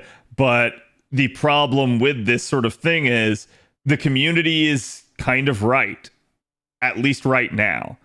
So at least in the past when we had a strong unit, for instance, I could sit there and I could say, like, Space Ishtar in the past, as you guys know, there were a ton of people that rolled, you know, like an NP5 and then like grailed to 120 a Space Ishtar. But at least when you did this, this was not such a standout unit that you couldn't have something else that still exceeded that Space Ishtar's damage output. So it was an interesting thing where you could sit there and go like, okay, yeah, this is strong, but it's not game-breakingly strong. It's not like, okay, you know, you can't have really any other argument as to like who could be a better unit. In fact, there were a ton of arguments as to who was better than Space Ishtar back in the day, of which every Rin fan would tell you that those other people were wrong and that it was Space Ishtar. So again, like, this sort of thing has been going on for years. The problem is Tiamat is such a like extra head above the rest that it actually starts to cause a little bit of truth to that argument. Instead of people stumping for their favorite and arguing semantics, you actually have people arguing with raw data and facts, and they're not wrong. And that's just a huge issue at this point. It's not a huge issue that a unit is strong in the game.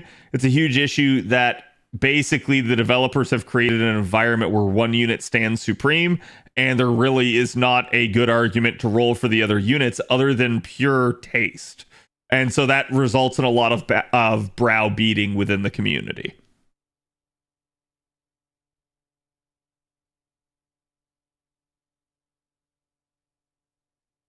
As long as they're good, that's plenty. See, I'm more of a, like, they at least need to keep things reasonably in line. It's okay to have a unit that stands at the top. It's the problem is, like, when no other, like, the unit is so far on top that no other unit can see the top, right? Like that's it's like the top is in the clouds and nobody can see it except for that unit, which can see everything. So it's just it's a weird problem to have in the community. So it's like, the issue is, are you king of the hill, chat, or are you king of the mountain? Right? Like there's a difference here. A unit that's down here and the unit that's here is like, okay, well, this unit may be like 30% better, right? That is a gap. I'd say they should even like tighten a gap like that. But when you have a unit that's down here and then a unit that's like all the way up here and like here's your ring of clouds and like nobody can see through it, like, yeah, I mean, I'm sorry, these are literally units that are not even in the same galaxy at this point. You've got the unit all the way down here, and then the unit that's like 200% better than that unit. It's not a good scenario to have. And I'm not saying that Tiamat is necessarily 200% better than every unit in the game. She's certainly not. But there are cases of like, yes, Tiamat is just wholly stronger than a lot of the other units that you could compare her to. So it is an issue.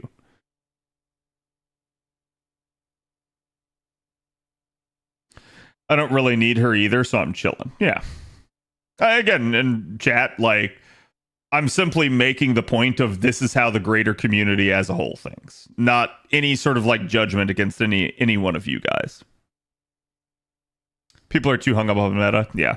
I think it's important to, like, acknowledge meta and to understand it, but if all you do is, like, meta slave, then yeah, there's no real point, right? Like, I think this is why, like, for instance, I keep going back to this moment because it was a big moment when it happened.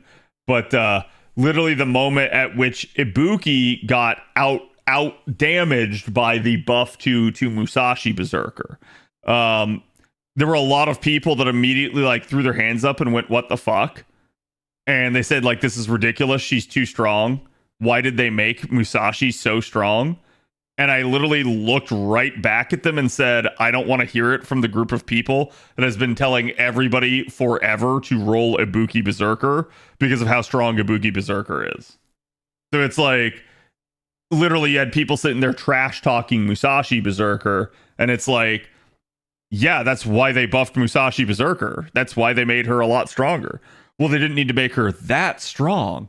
Okay, well, the reason they made her that strong is because your unit has 50% charge, as you keep reminding everybody. So it's like, again, I think that's why these sorts of things happen. The only issue with Tiamat is not that she's strong, or even to that degree, you could argue how strong she is. The issue is that she is this strong, and she really just does have a good synergistic kit. There's really nothing holding her back. Like, they would be hard-pressed to make a better unit than Tiamat, short of just buffing another unit's damage.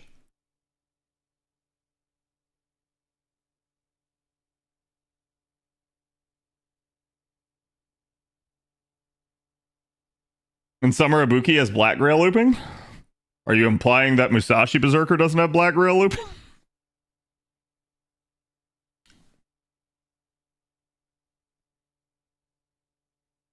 The Tamamo rolling back in year one that caused people to quit? I mean, Tamamo rolling caused people to quit. Jaltra rolling caused people to quit. Ereshkigal rolling caused people to quit. Like, it's just any of the big waifus back in the day, because of the way the gacha system worked, caused people to do that. Buki is charged, so it's a fine trade-off. Yeah, I agree. Like, and that's why, like, I think a lot of people really, like, hyper reacted to that. And the reality was, it's actually fine in perspective, but there are some issues with it. But that issue is probably not what other people would have had you believe. The issue with Musashi Berserker's buff is not what it does to Ibuki. It's what it does to the actual archers. So at the end of the day, to me, I think it's A-okay, at least within the perspective of Musashi versus Ibuki. But I think the reason people reacted so strongly to that was quite literally that, yeah, I think people wanted Ibuki to be the strongest. They had put all their chips in one pot. they had invested everything and been stumping for months about how she was the strongest and how everyone on NA needed to roll for her. And then that buff came out and it took all the wind out of their sails. So it's also why I tell you guys, like, don't do that. Like, don't sit there and put all your chips in one pot. Don't sit there and talk about how everybody has to roll this unit constantly and like apply that peer pressure to people. Because there's really like, you're one buff away from that changing, as always.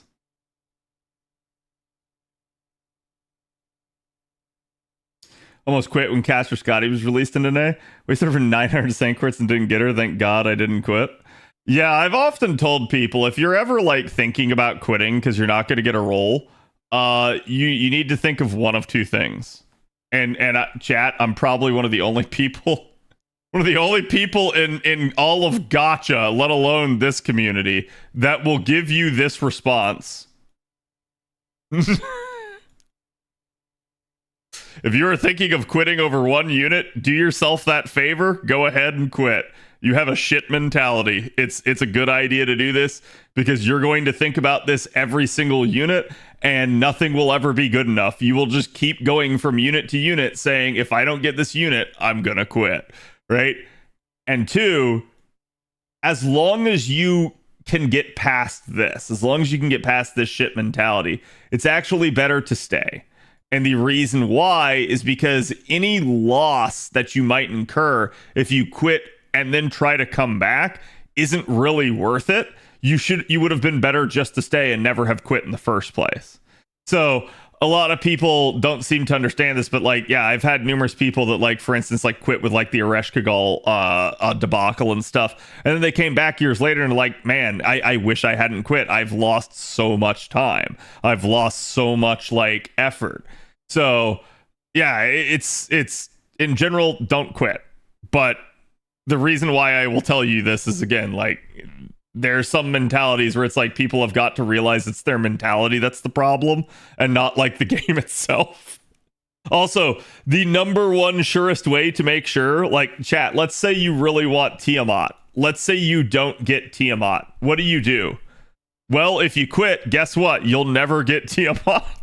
So it's like the only way to actually make sure you do get the unit is to keep going and to try and like get them next time, right? But this is also why I say, like, there's an importance, especially now with like pity and stuff, to trying to save, trying to make sure you can get the unit. That way you don't end up kind of suffering in that way that people used to, where we didn't have pity and it was like, oh man, I rolled, X amount of courts and I didn't get the unit. What do? Guess I'll quit. It is what it is. I spend so much in this game. If I quit, it'd be a lot more lost than if I just continue. Right. Plus, I found out that you can enjoy the game and maybe get the unit later when the hype is down. Yep, exactly. I think a lot of people get caught up in that like hype wave, so it's a thing, and that's why, like, again, I know that sounds harsh to like say, oh, just quit, but it's not coming from a bad like toxic place. It's coming from I actually realize how toxic the other side is being in that argument, and saying like it's better for them to quit because they're just going to keep doing this. And this has been a really interesting thing. So I've had a couple people over the years that have come to me and they've said, Cad, what do? I like, again, I can't get the unit that I want. I don't feel like spending money on this game anymore. Or like, if anything, and this is probably the number one reason that I've heard over the years when someone comes to me with this dilemma, they go, I'm spending too much on the game. And chat, do you know what I tell them?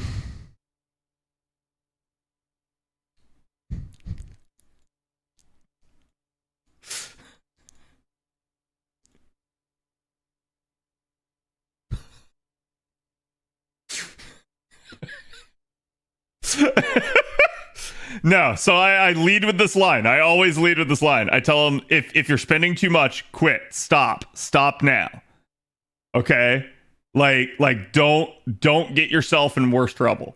However, and this is the second line, I basically tell them, if you're spending too much and you feel like you're spending beyond your means, you need to ask yourself where the problem is. And boy, have I got news for you. There are so many people that would blame this game. In fact, I've seen like content creators over the years blame FGO for their issues. Okay? The problem, chat?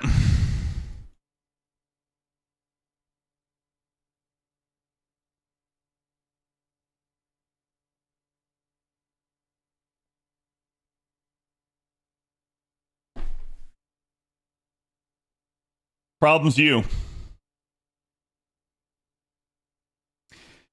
And this is the advice I've actually given people. You're spending too much in this game. 1, quit. If you feel like you can't, if you feel like you can't do this and like you're not going to be able to stop yourself, quit. It's the only safe thing to do. 2, you need to recognize. You need to absolutely recognize the problem is you. Because I've heard from so many of these people over the years, and I've told them, I've said, look, I don't want to see you playing another gacha game. I don't want to see you and hear from you in a couple months about how now you're addicted to like actual like online betting and poker and stuff like that. Usually the issue lies with self-restraint and willpower. And these people don't have either of those. And it does not matter. They can quit FGO. They can quit every freaking gacha game. They will find another way to fill their life with some other addiction. And they will find another way to throw all of their money away until they finally realize that they themselves are the issue and that they need to learn how to control themselves and be responsible for themselves. And that's exactly why. Zulong, they give the sub. Appreciate it, my dude. But it's the truth. It's like, I don't know any other better way to say it. The problem starts with you. It always will be. The game can do whatever the heck it wants. It's you that chooses to interact with it. It's you that chooses to spend the money on it. It's if you don't figure out how to have some amount of willpower, how to resist those temptations, this will happen to you for the rest of your life. And it doesn't matter if it's a gacha game, a casino, or heck, I don't even know, like substance abuse or something else. You'll find some other way to fill the void until you find a way to deal with it, a way to cope.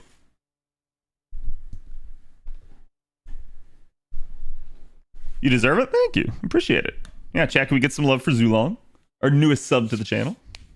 But it's the truth. Like, I know nobody wants to hear like, hey, Cad, what should I do? And I go like, quit, right? Like, that sounds like such a harsh thing, but somebody's got to tell these people.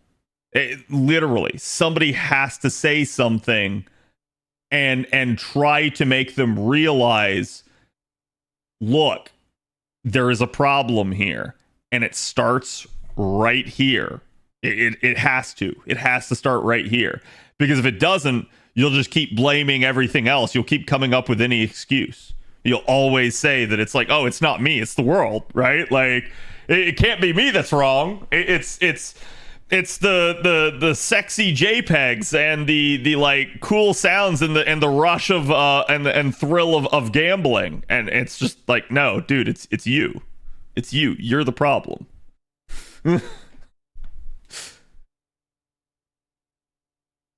You know what they say about quitters? Quitters quit. True. But sometimes it's actually better for you to quit, right? I feel like saying that takes too much away from the predatory tactics gacha games use to get money out of you. Sure. But did the gacha game put a gun to your head and make you play it?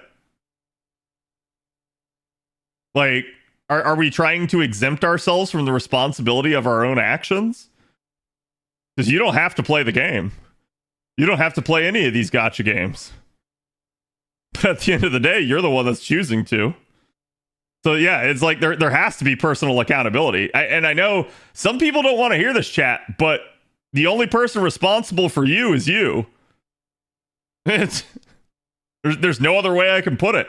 And no amount of lying and misdirecting and claiming otherwise and pointing the finger is going to change that fact.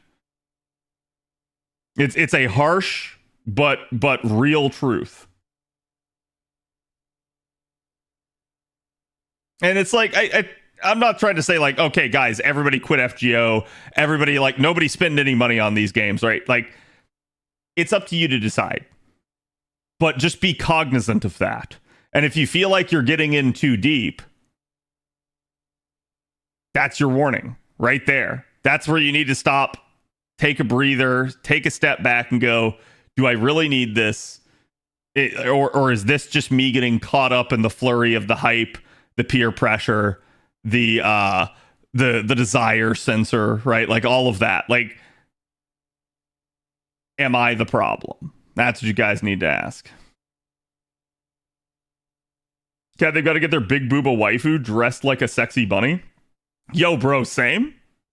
Like I said, I'm saying this from like a point of I totally get it, right? Like, I completely understand these games do their damnedest to try and hook you in. That's what they all do. In the same way that like a casino tries to keep you gambling, right? It doesn't matter. At a certain point, the only person that's going to save your life is you. If you want to spend an FGO, budget your money. Yeah, like never spend beyond your means. That's the other thing I try to tell people. And like I've had people again like come up to me and be like, "Hey, I'm spending too much," and I'm like, "Why?" Like I've had one of my close personal friends, okay, that has said, I cannot afford this. I do not have the money for this. I have to go free to play.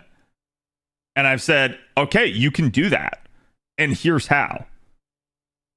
Like, literally just helped them go through it and basically operate free to play in the game. It's doable. It's absolutely a thing. And, you know, again, it's like, okay, well, maybe I'm not enjoying the game anymore as a free-to-play. Maybe I just quit. That's fine. If you're not getting anything out of the experience, just quit. I think it's better for everybody all around. It's better for you, better for the temptation that's being impressed upon you. And if it helps you get right with your life, it is what it is. Drops whole paycheck on FGO all month. Yeah, dude, like, you gotta take care of yourself first. And taking care of yourself isn't getting a cute, sexy JPEG. Taking care of yourself is, you know, shelter, food, clothes, that sort of stuff. Getting a job. It's the only way.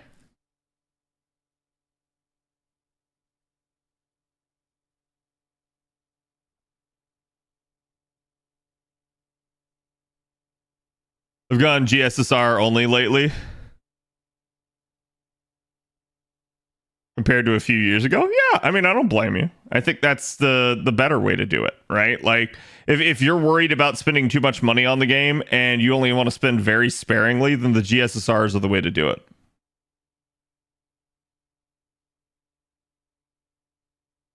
It's like when I quit Zinla Zone Zero because I didn't get Miyabi, too expensive for me to get to her.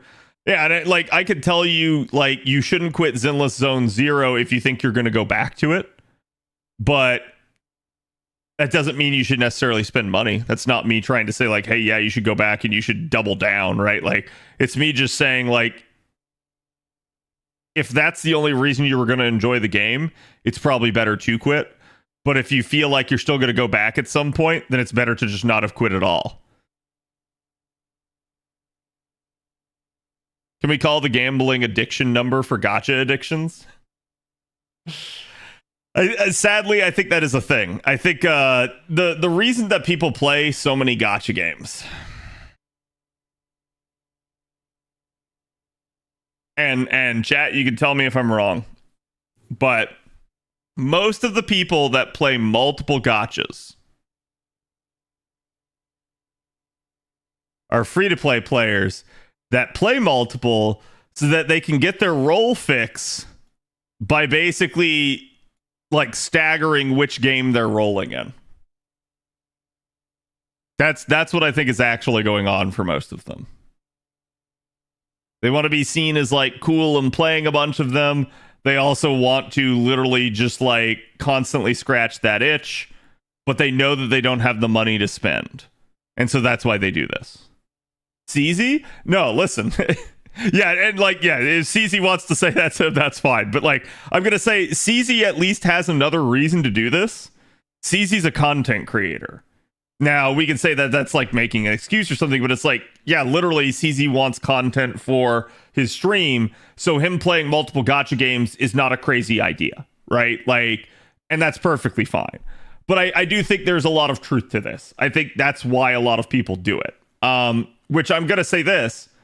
There's two things you can take away from this. One, playing all of these gacha games free to play, well, yes, you're trying to like scratch that itch and get that roll fix. You're still free to play. So as long as you're not spending money, you're not really gambling at that point. You're doing it all with free currency. And like, it's fine. I mean, it probably takes up a shit ton of your day at that point, but it's fine. You're not somebody that's like, hey, I'm going to whale in all of these gacha games. That's freaking nuts. And yeah, there are some people that do it, but hey, who am I to judge? If they have that kind of disposable income, let them, right? But the other thing I'm going to say too, the free-to-play experience is 100% more miserable than the whale experience. 100%. In every gacha game. Doesn't matter. So this definitely makes it a lot harder. This definitely makes it a lot more cumbersome and time wasty compared to if you just whale, things get a lot easier in all of these games. So it is what it is. You're basically trading time for money in a weird way. So the gacha game doesn't get money out of you, but it does get all of your time and does make you a like persistent player that stumps for the game, right?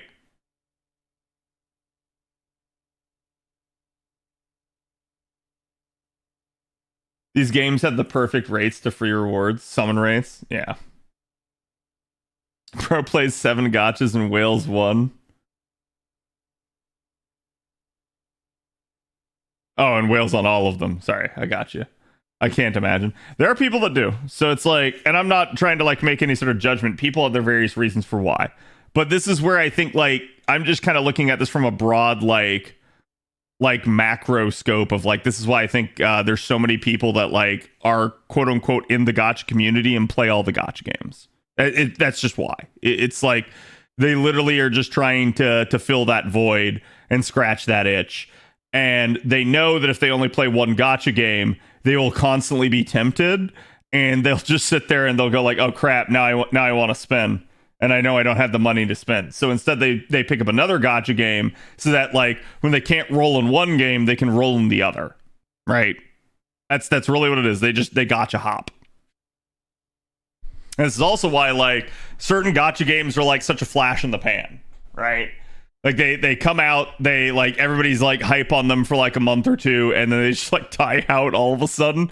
Usually it's because it's like the gacha game's not maintained well, but it's also because like you get a bunch of people trying it out. And then eventually what happens is more and more gacha games come out, people pick up gacha games, people drop gacha games, and people settle on what their core games are.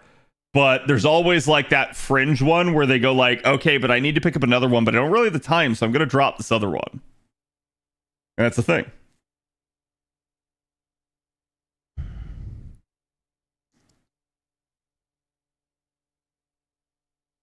They perfected the formula of years, just online, where money is tempting. Oh, yeah. Yeah, if you do your daily each day, you'll have something to roll when you need to do that. Oh, yeah, it's 100% a thing that all these games do. They try to get you in, make sure you sign in every day, and make sure that you do all of your dailies and all of your tasks every day. And part of that is because they want to keep you in that ecosystem, and they're also trying to create not only a dependency, but realistically a like almost like a Pavlovian response. They're trying to create a habit. They want you to be like, okay, I've woken up. It's time to play my gacha games. That's what they want you to do. And the reason why is because they know that they need to form that habit to keep you playing. If they don't, if you break that, one of the fastest determinants to you not playing a gacha game anymore is if you cease to log in. 100%. And I can say that like with my own experience included. So they try desperately to make sure that you log in every single day.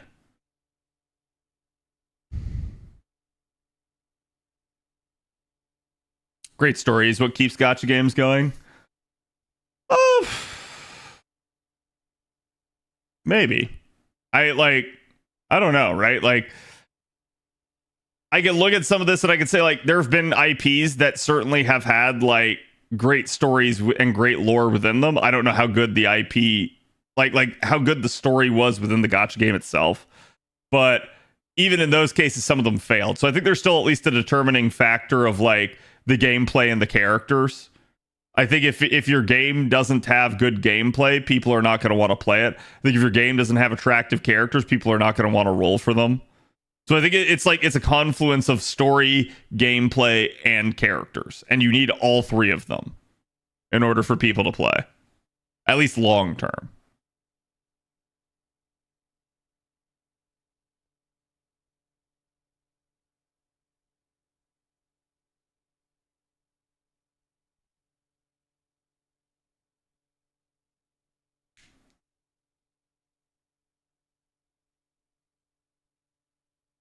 Story lore helps, but not main reason. See, and I think like it within that triangle, so like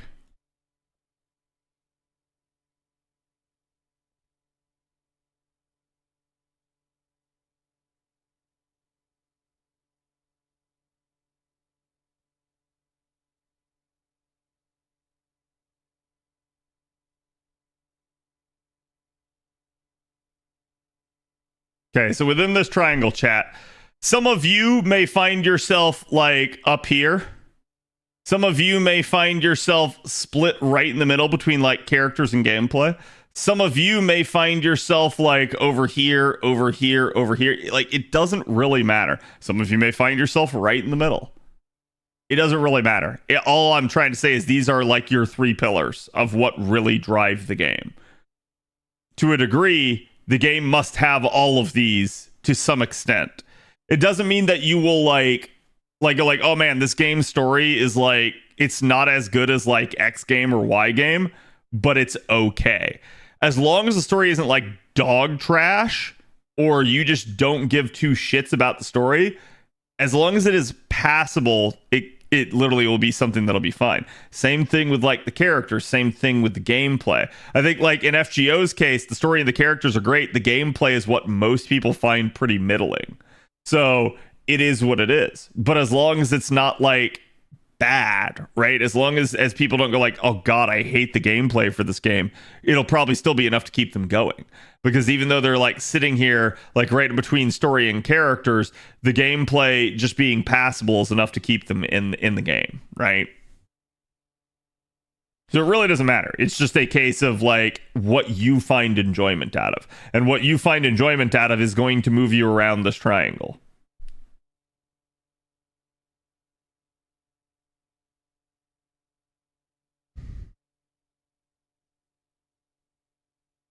I'd probably be 20% story, 50% characters, and 30% gameplay. Are you sure you wouldn't be 50% story, 50% characters, and 50% gameplay? I pulled for Doman, and I hate his ass. Yeah, like I said, and that's probably because you pulled for him due to gameplay, right? I started getting into FGO because I was bored and had nothing to do. Yes, but now you should let it absorb your life and get rid of all the other things that you have to do. I'm joking. Don't do that. And even then, people undersell the gameplay of FGO. Oh yeah, like say something good about the gameplay of FGO. Challenge impossible for this community. I think, you know, like on this stream we do, but like I think out there in the greater community as a whole, like people just can't say anything good about the gameplay of this game. It's fucking wild.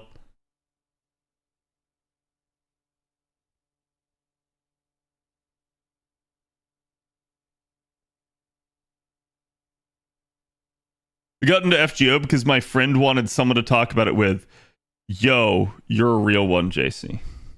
Good for you. Because I can't tell you how many times I've like tried to get into a game and no one wants to fucking play it with me. So like, it's always nice to have a friend that'll just like kind of come along for the ride.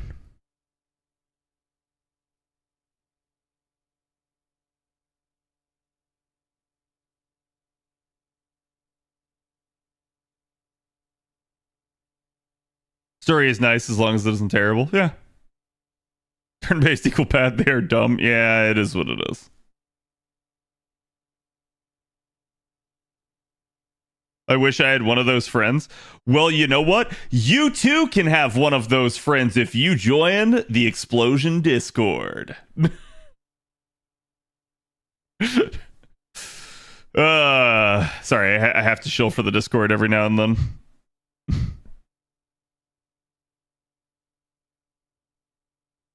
Damn, my mod got beaten to the punch. Sad.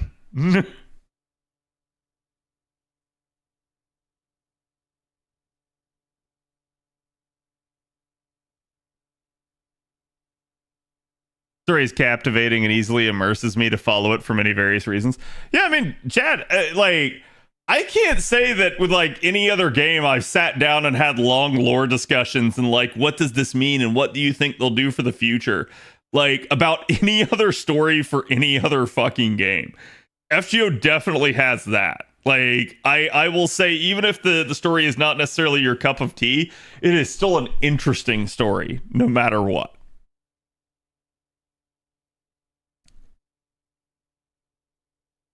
Not for $4.99? No, because it's not sub only.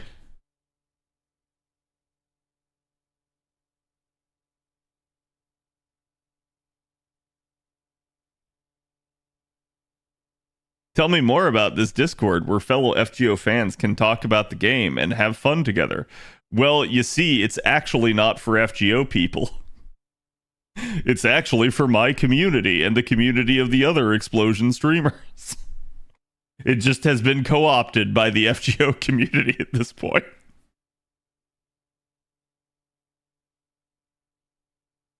But yeah, no, you guys are always welcome to join the Discord. And in fact, like, we got a lot of people on there. I know we passed 3,000 people, so it's like, you're going to come in and you're going to be like, oh, surely Cad's Discord's not like the hugest thing in the world. And it's like, no, it's actually really big. It has been for a long time.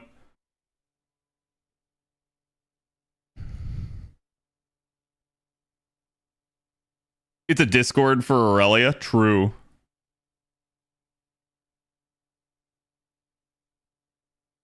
Because the devs made a really bad error with the game no longer making it fun, and my friend suggested picking it up.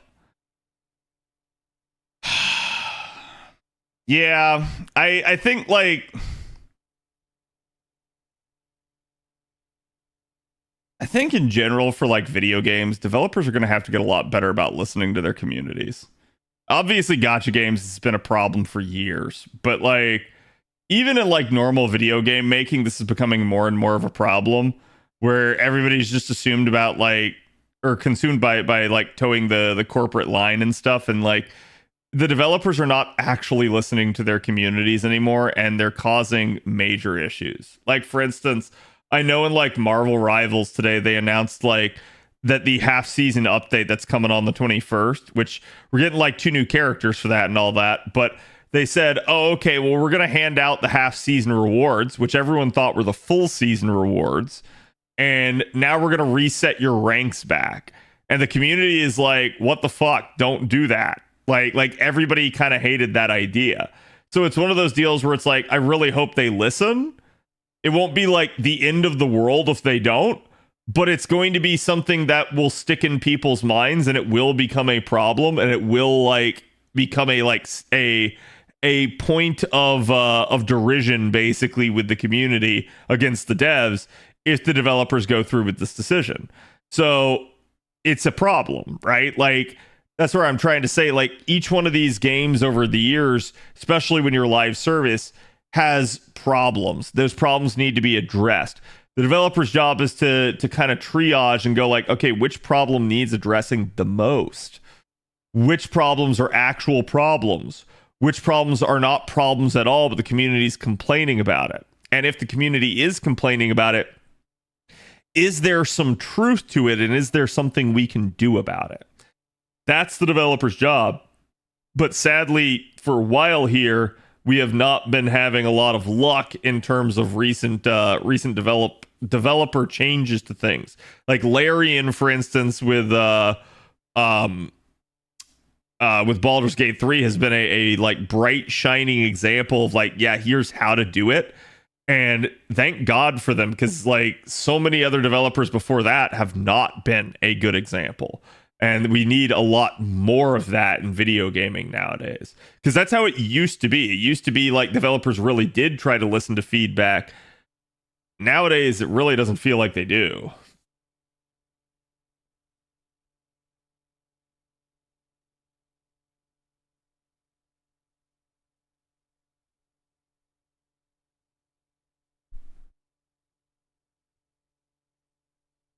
Don't really like modern gaming too much, so I just play older good games. Yeah, and I don't blame people that do, right? Like, I think there's always something to be said about like going back, getting that dose of nostalgia, and going and playing an old game that you love, as opposed to like trying to do too much and trying to not like actually, what's the word that I'm looking for? Like trying to not actually make a good game. You're trying to make a profitable game, not a good game. And the difference there is palpable. It is so much of a glaring issue. If you make a good game, it will be a profitable game. But if you make a profitable game, it might not be a good game. And that's wild to say that. Because it doesn't mean that like, oh, if you chase the money, that you always will get the money. Like, you make a game that's designed to be profitable, but then you don't make a profit because you sold your soul, and the game itself just ended up as a garbage heap. So there is a lot of issues with that. Or again, like, you get greedy and you try to like bite off more than you can chew, it's going to cause some problems.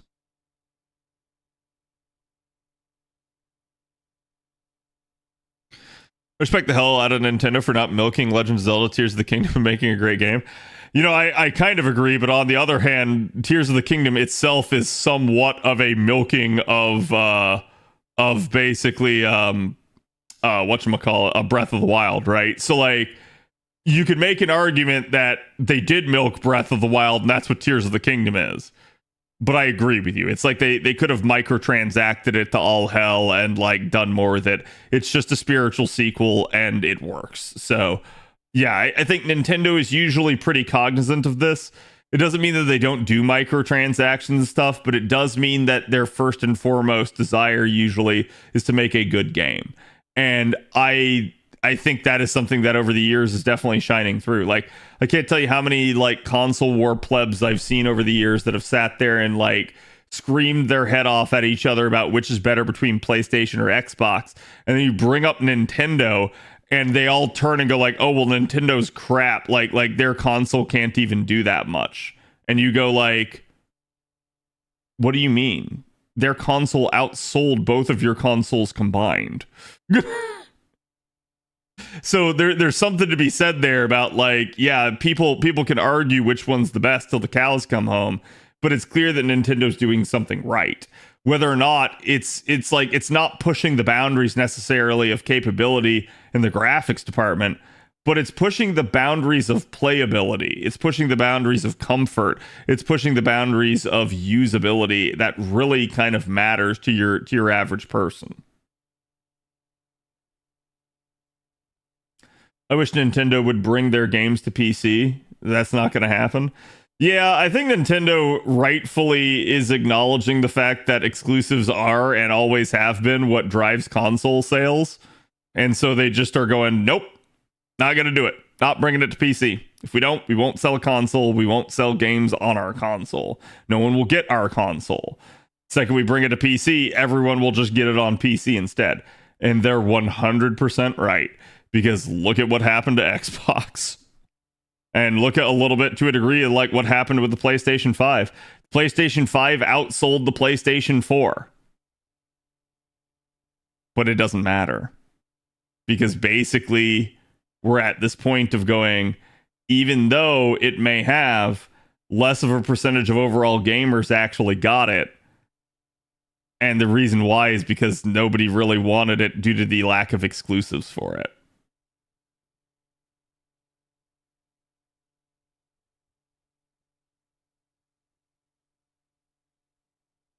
Is Nintendo charging $70 for Tears of the Kingdom while all other Switch games are $60? Milking Tears of the Kingdom? I don't know, because Tears of the Kingdom was their first $70 game. So if anything, they're late to that party. To which, again, credit to Nintendo for being late to that party, because, dear God. But I can at least say that, you know, out of all the $70 games that get released, people are super critical of them. And yet I didn't really hear anybody be super critical of Tears of the Kingdom after it released. Everyone was just like, oh my God, it's really good. So I think it's one of those deals where, yeah, it just, at the end of the day, it's probably worth that $70 price tag, unlike a lot of other games. Why should I get an Xbox when I have a PC? Yeah, it's 100% me.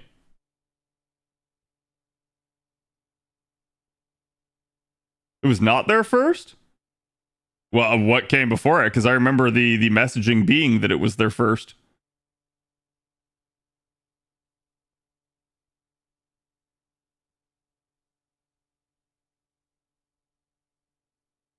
How good first-party Nintendo games usually look.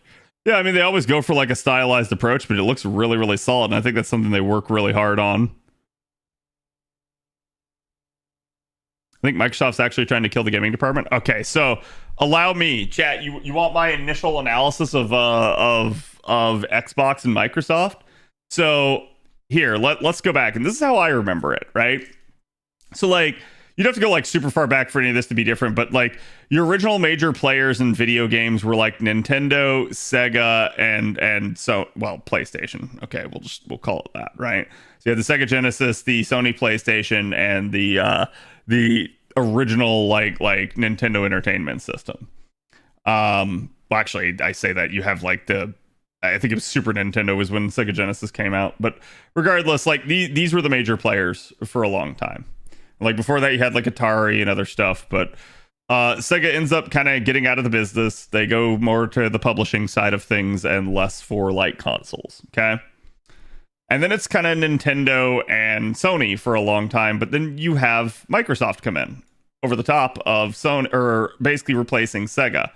So Microsoft is late to the game. Everybody's already got exclusives on Nintendo. Everybody's already got exclusives on the PlayStation. And Microsoft comes into the market going like, hey, I want a piece of this pie. Now, the interesting thing to understand is to look at this from both perspectives. One, Microsoft is trying to get a foothold in an already existing environment in which they are not the majorist player as they come in. They're a relatively unknown force. However, from the perspective of Nintendo and PlayStation, you have one of the world's richest companies now entering your market. Of course, you're going to pay the fuck attention to that.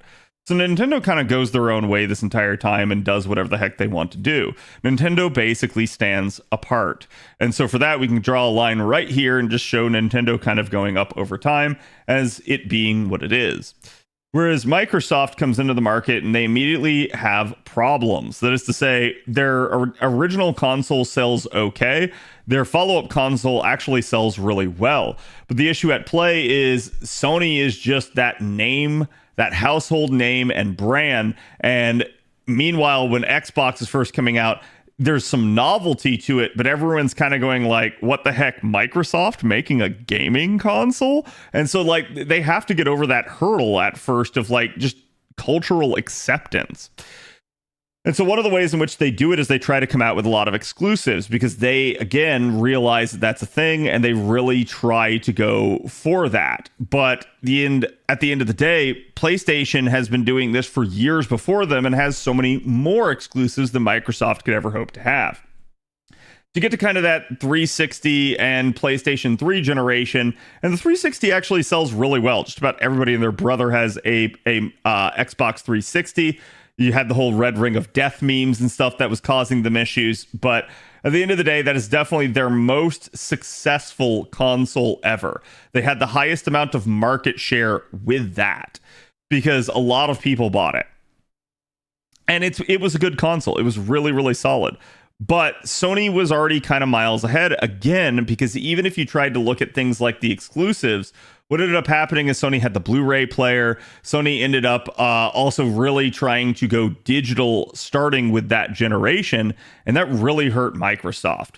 Microsoft could not really compete very well with them. And so pretty much by that time, as we started to head into the PlayStation 4 and Xbox One generation, the Xbone, Microsoft was already kind of on the losing side of this. They had started from behind, to their credit, but Microsoft was realizing this was a nigh insurmountable thing. And this is where, like, again, as you start to go back to like the 360 generation and moving into the Xbox One generation, Microsoft started trying to do a lot of these like paid exclusivity things where they would be like, oh, well, your game is going to release first on our platform. Your game is going to release its DLC first on our platform, and so on and whatnot, trying to kind of steal the spotlight from Sony, trying to force players to come back in. This was a shitty marketing tactic that extremely backfired on them for multiple reasons. One, the consumer fucking hated it. I know I hated it.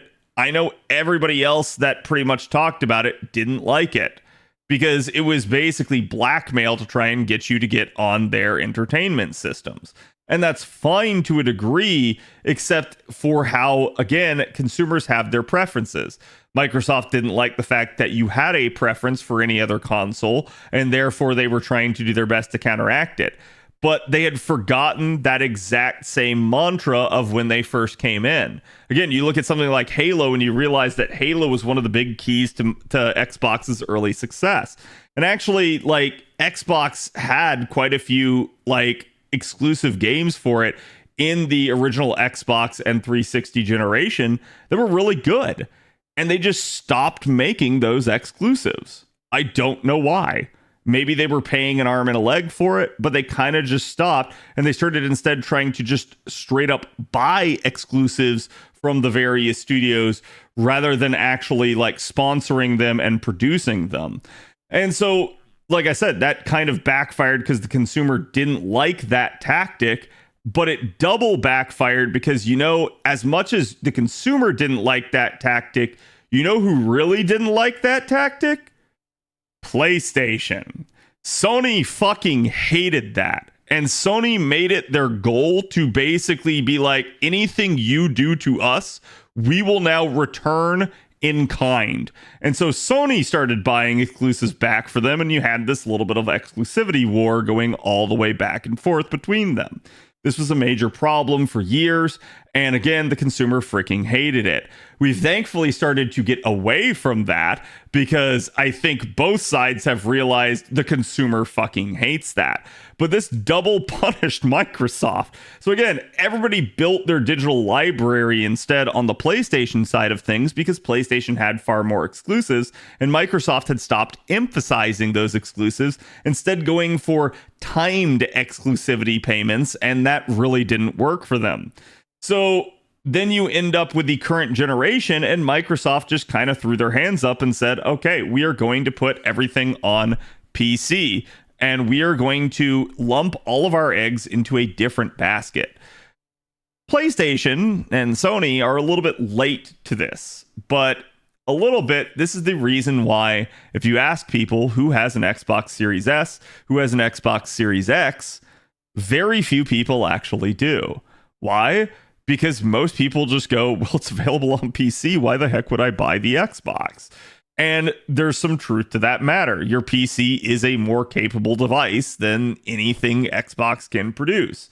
That being said, Microsoft is realizing where a lot of the money is. And the money is not in the console itself. The money is in royalties for games. That is why most consoles were sold at a loss for years. And so what they tried to do is they basically tried to go, okay, well, even though we could reproduce this console and sell it at a loss, it doesn't really matter. What we're really after is the royalty from the games being played and sold for our device. But we don't have to worry about that if we also put everything on PC. So now we don't have to worry about nobody having a quote unquote Xbox console, because instead we can basically say the PC is now our console.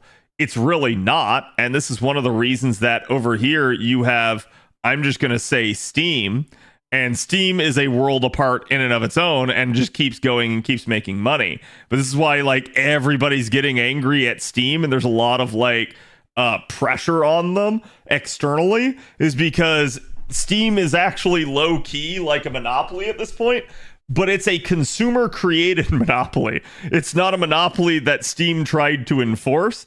It's a monopoly that the consumer created because everybody preferred Steam to every other alternative due to Steam's consumer based practices. But so again, like they tried to put stuff on PC. This worked for them, but it caused a little bit of issues because of how they're going about doing it. Now, again, you have PlayStation coming late to the party of PC as well, but I'll talk about that here in a second. The issue with Microsoft and how they're handling it is that Microsoft has decided to say, well, how can we make royalties off of games on PC? We can give it to Steam, but then Steam takes a 30% cut. And this is naturally an issue with Steam and why so many people just get so upset at Steam. Not only do they have a functional monopoly because of how much people like them, but Steam is also taking a hefty cut. And that is cutting into the bottom line of the major publishers like Microsoft. So they certainly don't like that, and they would prefer you to play their game in their environment, in their ecosystem. This is where things like, again, like the Ubisoft store, the EA Origin store, and stuff like that come in. But it's also where Microsoft's Xbox Game Pass comes in. You see, Microsoft would much more prefer you to get it from their Game Pass so that they get more money direct to themselves and not by way of secondhand after kind of including the middleman that would be Steam. The interesting part about the Xbox Game Pass is that while it does sit there and give a lot of money to developers, it's kind of low-key a grift. And this is something that a lot of people are beginning to kind of wake up to over time as they're beginning to realize that the issue with this is the actual pricing agreement. So that's going to be an issue in and of itself. Let's talk about PlayStation. PlayStation, seeing what's going on with Microsoft and that this is now their tactic as they're transitioning away from consoles and more towards controlling the games themselves. PlayStation is coming back and saying, hey, we need to get on this too, just to stop Microsoft basically from doing it. We want money as well, and we understand that if Microsoft does this and is successful, they will control the PC gaming market, they will make a shit ton of money in royalties, and then we'll be the smaller fish in the pond. So a lot of what PlayStation is doing over time is they're sort of combating one of the richest companies in the world trying to enter their marketplace. And I don't really blame them in that regard. If I were Nintendo, if I were PlayStation, if I were Steam, I would be hella paying attention to any move Microsoft makes because it is a threat to your varied continued existence, especially with how Microsoft likes to just throw money around and purchase whole like chunks of the sector. And we've seen this again with the acquisition of Bethesda. We've seen it again with the acquisition of Activision. So obviously, there's a lot of money that Microsoft is willing to throw around, and they don't really care. They just want the return. That's all they're after. And this is something for why I'm not the biggest fan of Microsoft in the end, is because I see these tactics for what they are. They are just hard, like, sort of market control tactics, and they're just trying every angle they possibly can, because that's really all Microsoft has been after as a company. They saw that there could be lucrative gains to be made in video game sales, and they have tried to enter this market purely to make money off of it.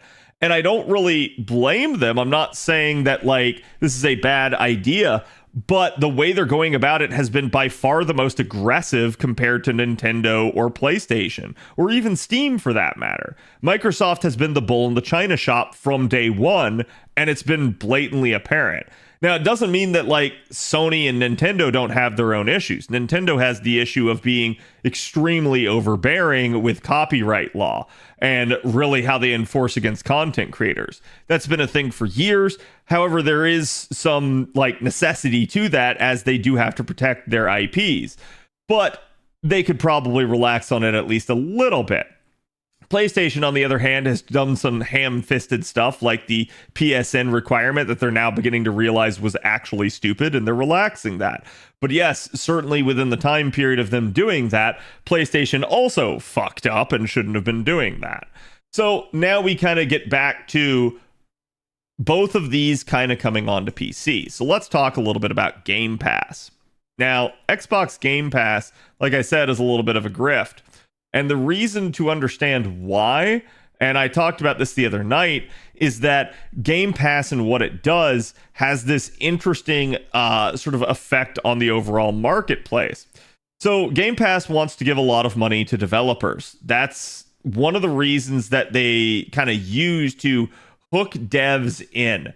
They say, hey, we'll fund your game, we'll give you a lot of stuff, and we'll help you publish your product. And that sounds really great if you're a struggling developer who just needs money to keep the lights on and keep the butts in the seats. But the problem with this sort of thing is it's sort of like a deal with the devil. That is to say, they'll give you money on the front end, but you must sell your game on Game Pass. And as a result, then Game Pass is going to take a cut of all your earnings. Well, to a developer, they're probably sitting there and going like, you know, this is no different than if I put my game on Steam. You're saying, oh, okay, well, if I want to sell my game on Steam, then Steam's going to take a 30% cut as well. So what do I care at that point?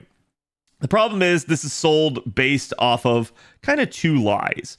Lie number one is that they'll basically tell the devs like, hey, look, you need to sell here because of the players. We have a ton of people buying and playing Xbox Game Pass. So if you sell your game on Game Pass, you're going to get a ton of this subscription revenue that you wouldn't otherwise have access to if you didn't put your game on this pass. This is a lie, because every single person with Xbox Game Pass can also get the game through some other way. So it's one of those things that doesn't really pass the smell test of they're trying to use subscriber numbers and push subscriber numbers a lot to both not only show Microsoft's own shareholders, look how profitable and how productive we are, but also to convince the developers to put their stuff on Game Pass. So that's lie number one, because like I said, these people also have Steam. They also have like, you know, the EA and Ubisoft storefronts and stuff. So it's like, even if you're just considering the PC angle, these players have other ways to access the game that is not unique just to Game Pass. Lie number two, and this is the probably the biggest issue, if you ask me. This is the money issue.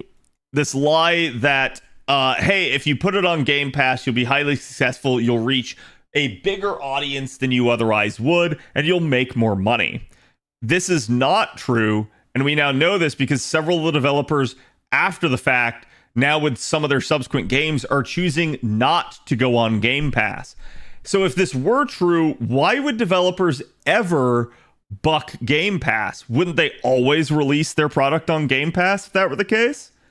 Because they're making more money. So why would a developer ever choose not to do this? Because they're not making more money.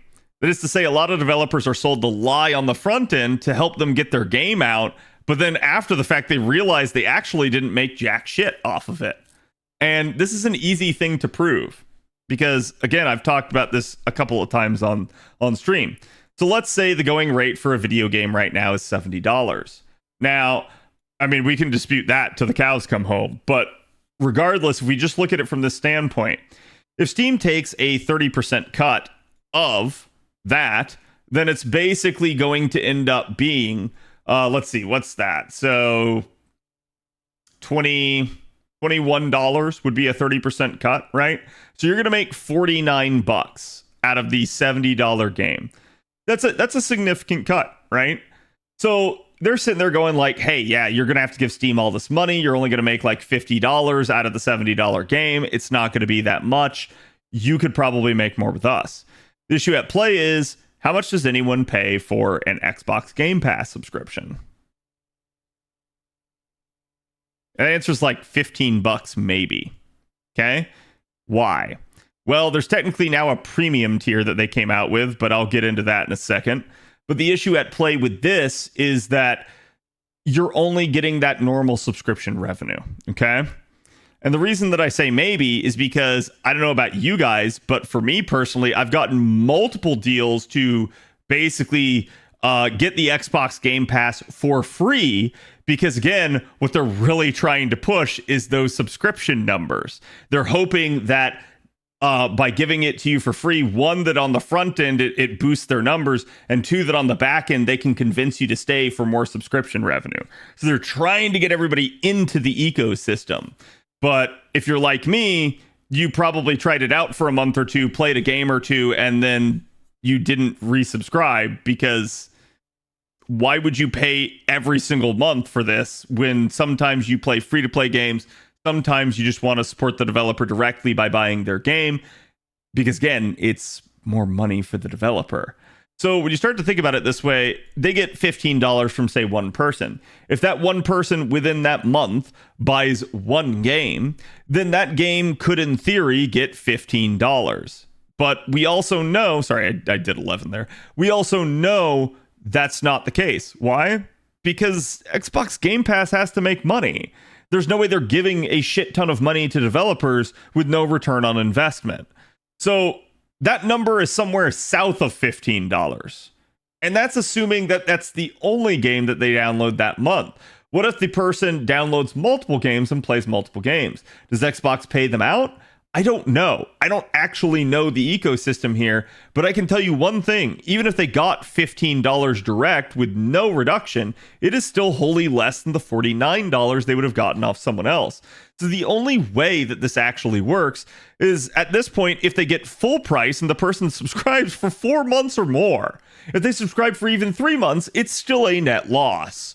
So this is, realistically speaking, not a good deal. And we actually saw this when they tried to get Baldur's Gate 3 on the Xbox Game Pass. This was kind of after some of the developers had realized, hey, this isn't such a good deal. And they asked Larian, hey, we want you on Xbox Game Pass. Won't you please put your product on Xbox Game Pass? And Larian said no. And the reason Larian said no is they said, we have no microtransactions. We went into a open beta basically and testing for our game. We are confident in our product, but we also have to make back the money that we have invested in our product. So we feel like the price that we are offering this game at is a fair price. And all we ask is that you pay it. And the community did. People absolutely bought it up in droves because they did really make a good product. But Larian knew, on the flip side, if they put their product on Xbox Game Pass, they were gonna get a ton of people that paid $15 one-off to play through their game and then never play their game again, because the people would unsubscribe and not keep going with it. And they knew that would be less money overall than if you just bought the game straight. So Larian saw that raw deal for what it was and chose not to go through with it. And this is the exact same thing I keep seeing over and over and over again in the gaming community. Is like, for instance, with Star Wars Outlaws, it was locked to Uplay. And what did I do to play it, chat? Well, if you remember, it was a $70 game. It was locked to Uplay. It was not available on Steam on launch. But it also had this stupid 3-day early access tag on it, where if you wanted to play it early access, you had to actually go out and pay even more for it. They wanted you to pay not $70, but I think it was like $90. And it was like, that's absurd when the only value you're really getting there is the 3 days. And after those 3 days are up, there is no value at that point. There were some other like DLC things that they included, like costumes and stuff, but I was like, this is stupid. This is not worth the price. So I had a choice. because again, they originally announced the game's release, if I remember correctly, for the early access period, and they're like, well, no, actual release is this date. And it's like, okay, I was planning on playing this with everybody, but now I feel like I've been swindled. So I went into Uplay. I subscribed to their service, which got you everything for the game. It got you the quote unquote ultimate edition, basically, for as long as you stayed subscribed. So you got all the DLC, everything, yada, yada, yada. Cost me $15. I immediately subscribed and I immediately unsubscribed right after that, knowing full well that I would have an entire month to play and beat the game. And that's what I did. So instead of making $49 off of me, the developer made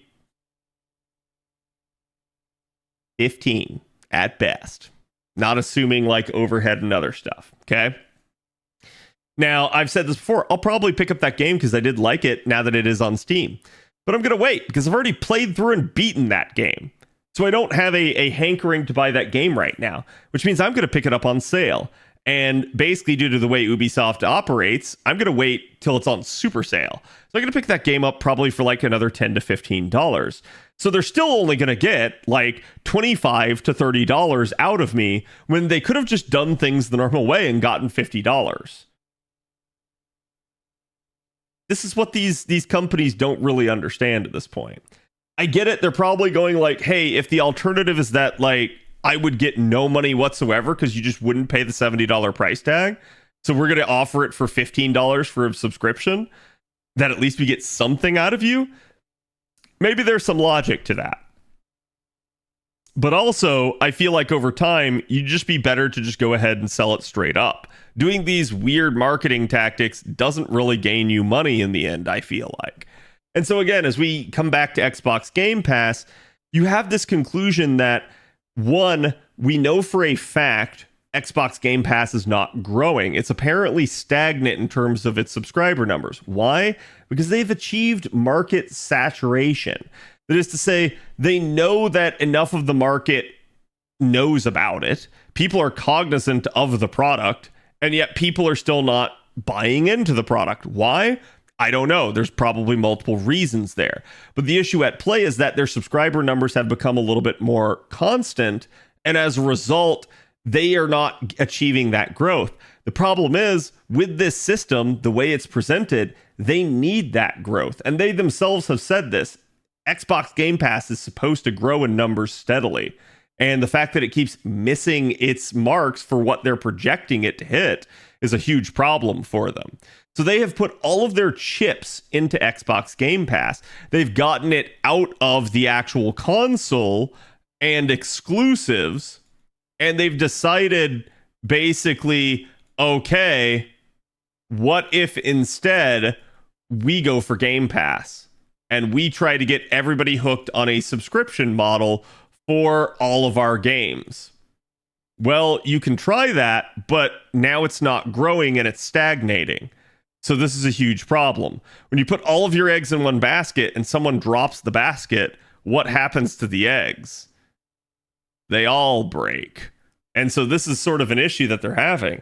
A little bit, it almost appears like Xbox Game Pass at this point, because it needs sustained growth to maintain itself, it looks like it's a pyramid scheme to me.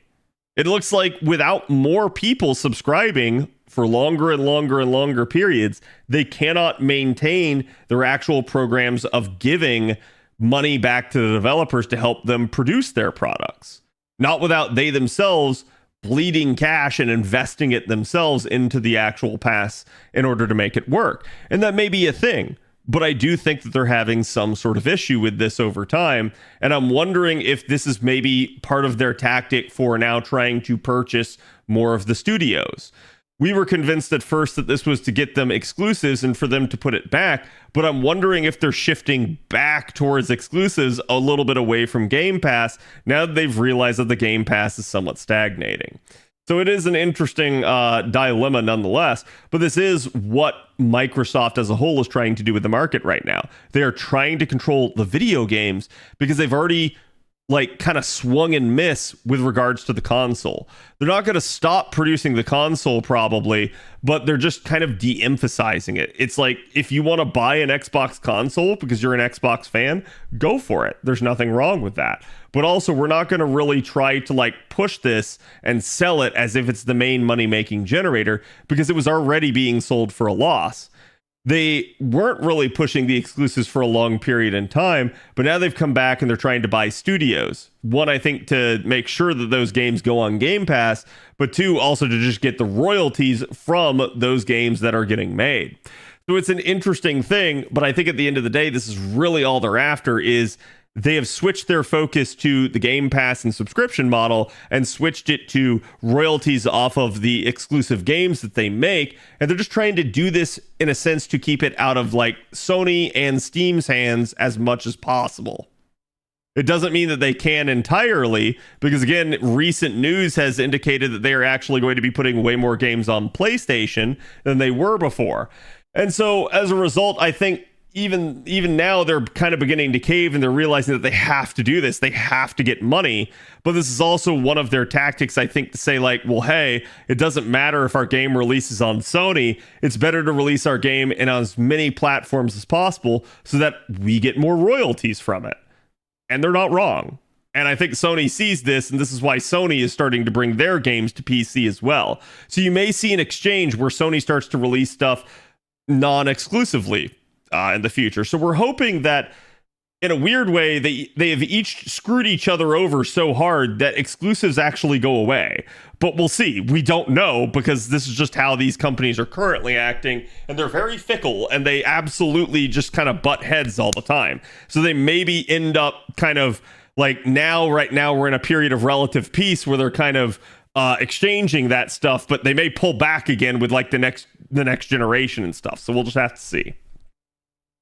Anyways, that was a long, like, macro discussion of the video game industry that I totally didn't mean to take up all of this time. But it's a topic that, like, I've discussed ad nauseum with a lot of people, so. I think subscription services for games work like an inverted pyramid, where the smaller your game, the better the value proposition for Game Pass is, but the larger the games are reserved for throwing their games on the platform. Yeah, and I think that's where you see a lot of pushback. The bigger the game, the less likely they are to want to release on Game Pass. But this is the problem, because if there's only small games on Game Pass, where's the actual value of the subscription, right? So it's sort of a catch-22. They need the big games on Game Pass to drive subscription numbers, but the big games don't want to go on Game Pass because they don't make the money on Game Pass. So it's kind of an annoying like issue for them. And I'm going to say what I said years ago when they first announced the Xbox Game Pass. Subscription models have never worked in this industry, ever. Like the only time it ever really has is maybe for like MMOs for a brief period in time. And even then, most MMOs now are free to play with no subscription attached. So I can't say it's really working out in the long run. Part of the issue here is gamers, a lot of the times, like gamers are divided into two categories, if you ask me. We're going to say the young and the jobless. And then we're going to say the old and the how do I put this? Like employed, I guess. And these two categories are distinctly different. It doesn't mean that you fall like directly in one category. The point that I'm trying to make is like you could be old and be jobless. You could be young and employed. It doesn't really matter. But these are usually the two groups. Okay, the two biggest groups, I would say. If you don't have a job, you don't have a lot of disposable income. And if you don't have a lot of disposable income, you're going to be playing more free-to-play games. Okay? You're going to be playing things like the gacha games where you can play free-to-play. You're going to be playing a free-to-play MMO. You're going to be playing a live service game that maybe has like gambling mechanics, but you don't necessarily have to do with it, or you just go free-to-play in it. Or you just try to play old school games like ROM hacks and stuff like that, and things that you just really enjoy. Because when you don't have a lot of disposable income, but you still like video games, you have to find ways to get your again, your fix, right? Like you have to find ways to find that entertainment on the cheap. And so this is where a lot of the idea of like waiting for Steam sales and not pre-ordering and waiting to read the reviews come from. It's this idea of like, hey, I don't want to waste money. And you have the old and the employed, which are usually people that have been around the block. They've seen a lot of stuff, and they have a lot of disposable income. These are the whales. These are the people that, again, are buying like collector's editions. These are the people that are spending a ton of money on the products. These are the people that usually make the most money for video gaming. This is the target demographic for pretty much every fucking game ever made. Not necessarily these people. These people are important.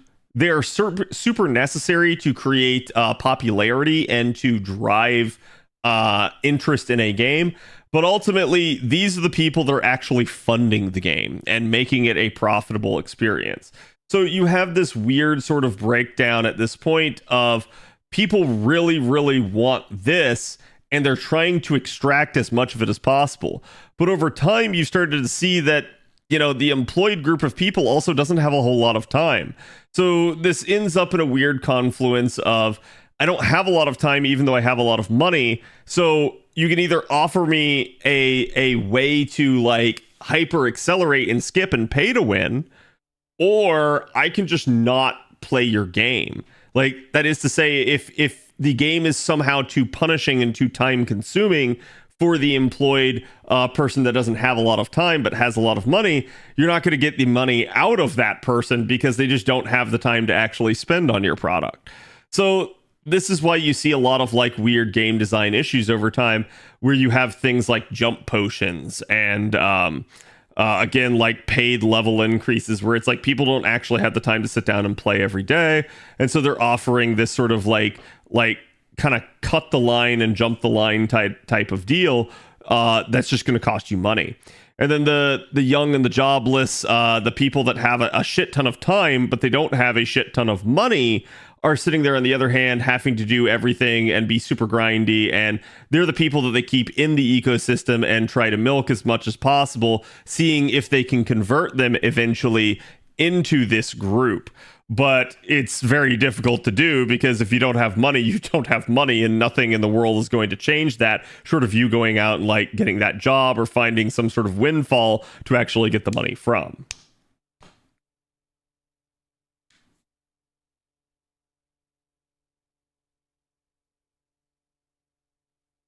They don't trust PC like Microsoft does. Yeah, I think Sony is rightfully being slow on the take on that.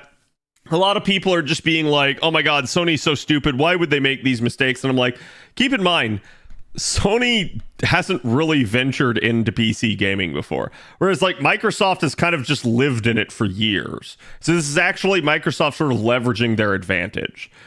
Sony, on the other hand, is trying to tread cautiously, but they are fucking up and they are making some mistakes.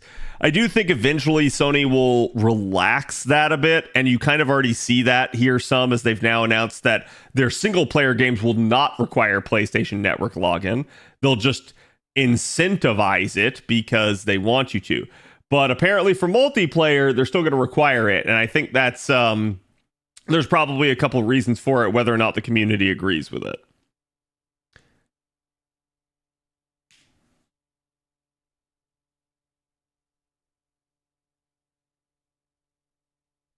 Group 1 basically wants low money, high time investment. Group 2 isn't money isn't a barrier, but they don't have hundreds of hours to sink into everything. Exactly. And this is definitely an issue, but like I said, you see that like this is why if you're free to play in any game, it's like death by 1,000 cuts. You're just sitting there with a sharp piece of paper, like cutting yourself over and over and over again. Whereas like the pay to win player literally pulls out their wallet, comes out with a chainsaw, and instead of slowly cutting, they just rev it up and go right through it in a second and just go like, boom, I'm dead. And like, that's why it's just, they're basically going to pay to jump the line, but they can. And that's what the game is designed to do. It's designed to make things hard on purpose. And this is actually a big thing that's been talked about with game design overall. And I've tried to talk to you guys about it, but it's this idea of, if you know you can do these things, why wouldn't you? So an example of this is let's take Guild Wars, right? Guild Wars, specifically Guild Wars 2, that's the one I'm familiar with. I was not familiar with the original Guild Wars. But if you look at Guild Wars 2, when it came out, it was an MMO, and it was always free to play. They never required a subscription model, and they said that the reason that they did is that they wanted you to be able to pick up and put down the game whenever you wanted. However, because it's a free-to-play game, how do you keep the servers open? How do you keep the lights on? How do you keep development going for a continual live service game if it's free-to-play? You have to have microtransactions. The thing about this is, if you're going to have microtransactions, you have to create a need for said microtransactions. How do you do this? So, the easiest example of this that I can give you is Guild Wars 2. In Guild Wars 2, one of the things that you will have to microtransact for are dyes. The other thing that you will have to microtransact for is currency. You see, in Guild Wars 2, they absolutely choked the economy of the game. They made it so that you couldn't grind money easily, in-game currency easily, so that you could buy all the things that you wanted, because they had microtransactions they had to sell. So they strangled the economy and made it very difficult. You would get practically nothing if you just sat there and grinded. And in fact, they have a system in the game where if you grind too much in one spot, you will actually get less return on your investment. That is to say, as you grind and you start getting money, if you sit in the same spot, you get less money until eventually you get nothing. And the reason for that is this. So the problem with microtransactions and really any sort of live service money-centric model like that is that it's going to alter the game's design. Normally, if you looked at, say, a subscription-based game, say, let's take WoW, for instance, it's not very hard to get gold in WoW, the in-game currency. Why? Because it's a subscription-based game. They don't care. They already have you paying them money. They still have other microtransactions, but their microtransactions don't necessarily directly impact the gameplay of the game like that. And that's kind of the reason that they don't have to, is because they're getting that subscription revenue. But if you look at a free-to-play game, they have to get the money off that because they have no other way to make the money. And therefore, they're incentivized to change the game's design to incentivize paying for the microtransactions. This is always a problem as you begin to look at things. And I've said this with FGO2 to bring it back full circle. This is the issue with the coin system and requiring NP6. The thing about this is predatory as shit. NP5 is the max in this game to get any gameplay value. So why do you need a 6th copy? Well, because it makes them more money if you roll for it. This is why I said the only way to get rid of this issue, the only way for them to finally fix coins, was if you stopped spending money and stopped buying NP6. This didn't come to pass. Instead, the devs did a big old fat dumb and basically ended up trying to launch the 4th and the 5th appends way too early. This ended up backfiring on them, making the entire community angry, and they ended up losing a lot of the monetary value that they can gain from this. This is why I have a video that I still haven't released on the channel called Coins Are Dead, and there's a reason for it. It's because in doing this change and allowing us to switch around our appends, you no longer have to have a shit ton of coins to do what you want. In offering us more coins from Bond, they have caved and made it so that there's really no reason to ever get the 6th copy now, unless you're just a super completionist, of which point, again, if you're a completionist in FGO, you're basically asking to get milked. So at that point, you're not our problem anymore. But the problem was not that. The problem was that your average player couldn't achieve this NP6 in order to do what they wanted with the unit. Now you don't need it, so you don't care. And so as a result, even units that you have at NP1 can now be grailed all the way up to 120, and it just works a lot better. This does kill a lot of that desire for coins. However, because the desire for coins is kind of killed, this also means that the money that the game makes off of the coins is going to go down. aka the money that the game makes off of NP6 is going to go down. This then means that the developers are going to have to find some other way to make more money. We definitely see a temporary stopgap right here in the fact that they're going to be doing the grand system and that they are offering every single unit in the game basically on rate up here. This is a temporary stopgap, probably designed as, again, they've given you the excuse for the grand system, but it's also straight up just to increase the amount of money that the game is making.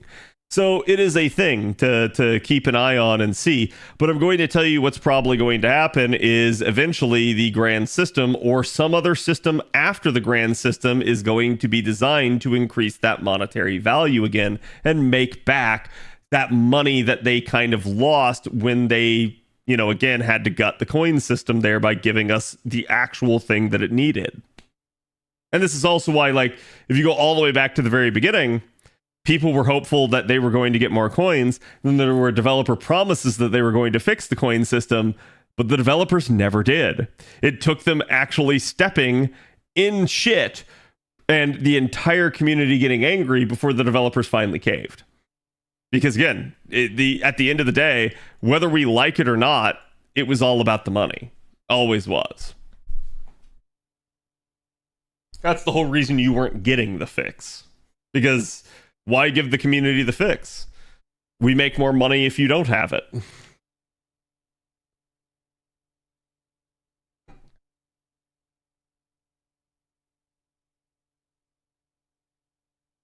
Because you can just get your copies via free currency.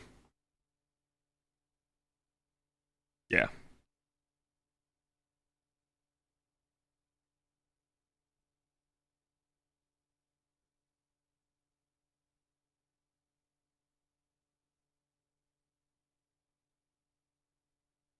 I not paid a subscription for 5 whole months in WoW.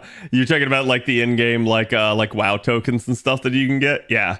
So if you like grind enough currency, and that's so what that is that's a very real money sink where the developers realize they have a problem of too much in-game currency floating around. So in order to make the currency more scarce, they offer you the ability to buy like subscription. So they're trading in-game currency for out-of-game currency in a weird way. I don't think that's really worth though. I think doing stuff like that, while it does allow more players to play your game, I think what that is, that's a stopgap to kind of increase player retention and increase player numbers. Because if you can play the game for free, at least temporarily, they know they'll probably eventually get you because most people can't go on with that. But their hope is that they maintain your attention and your addiction so that they can kind of eventually squeeze more money out of you. Whereas, again, same thing like with the gacha game. The second you stop logging into a live service game, odds are you're done with it and you don't go back to it. And this is a tale as old as time. And part of the reason for that is, again, that like FOMO and the tactics that they use to try and keep you playing the game. It actually increases like anxiety and does not leave a fond memory. So you don't go like, hey man, I really been jonesing to go back to this live service game. The only thing that will probably bring you back is either that remembrance of the sunk cost that you have in the game or that desire to like see the friends and people that you played the game with. So otherwise, almost everything is working against that. And that's where, like, again, I think their numbers probably behind the scenes show that once you stop logging in, once you stop participating, you're very likely to never come back.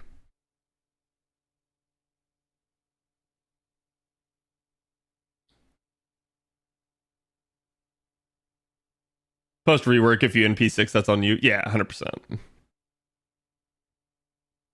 But that's the whole reason why I think they do this sort of stuff. The guild kept me in WoW far longer than I would have otherwise stayed. Once they left, I basically did too. Yeah.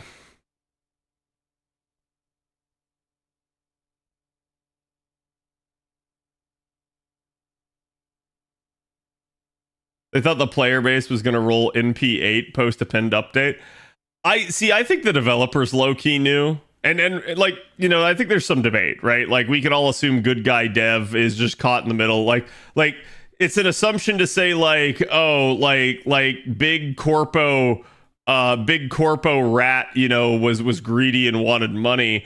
And meanwhile, good guy wage slave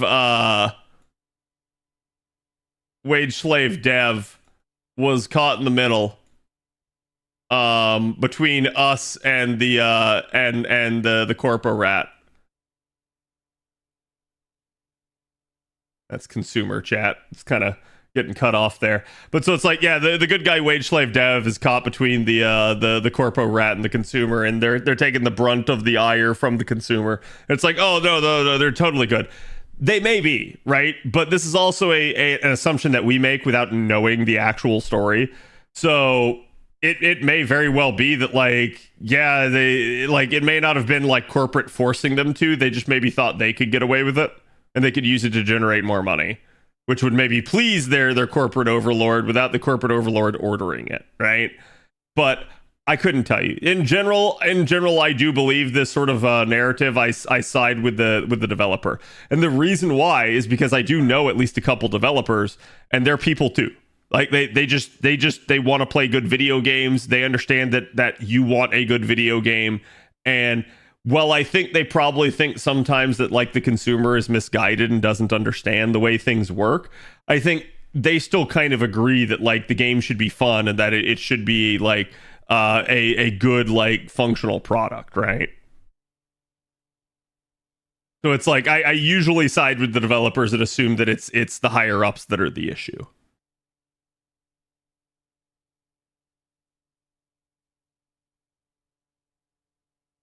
But I also think one of the signs for why this may be the case, why it may have been the corpo rat, right, and not the dev.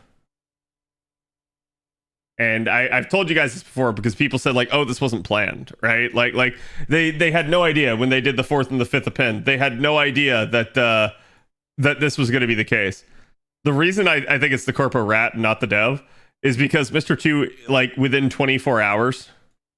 So like everyone goes like, oh, Mr. 2's expression, yada yada yada on the live stream. That's not the telling sign to me, because you can act, you can fake that, and he is a personality that's been on stage numerous times. So like I'm gonna say it is what it is, right?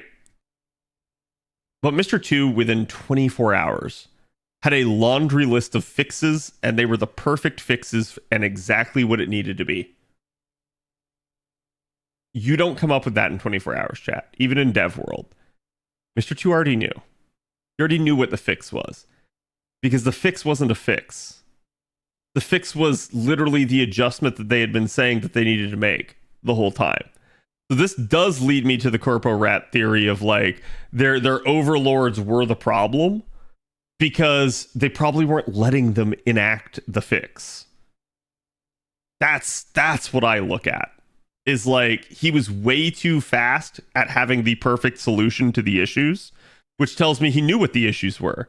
He knew how to fix every problem because it was probably always planned on how to fix it. But it had to be a revenue generator, and they wanted to milk it for as long as possible. And so, like I said, you know, you guys can go all the way back to the very first week of the append system where I was analyzing it, and I pointed out to you guys that there was room in the UI for a 4th and a 5th append, and that this would probably happen in the future. I called it years ago, but I also called what the fixes would probably be. And as much as I didn't like it, I didn't want them to do the bond fix, but the bond fix was one of the viable solutions.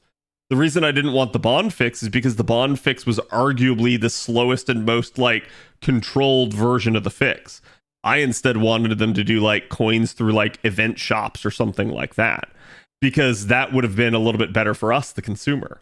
But at the end of the day, it is what it is. So at least with this proposed solution, it resolves every issue the system has, other than technically you still need NP6 if you want to do everything. But you don't need to do everything, since they literally gave you the easy capability at this point of being able to switch your appends around.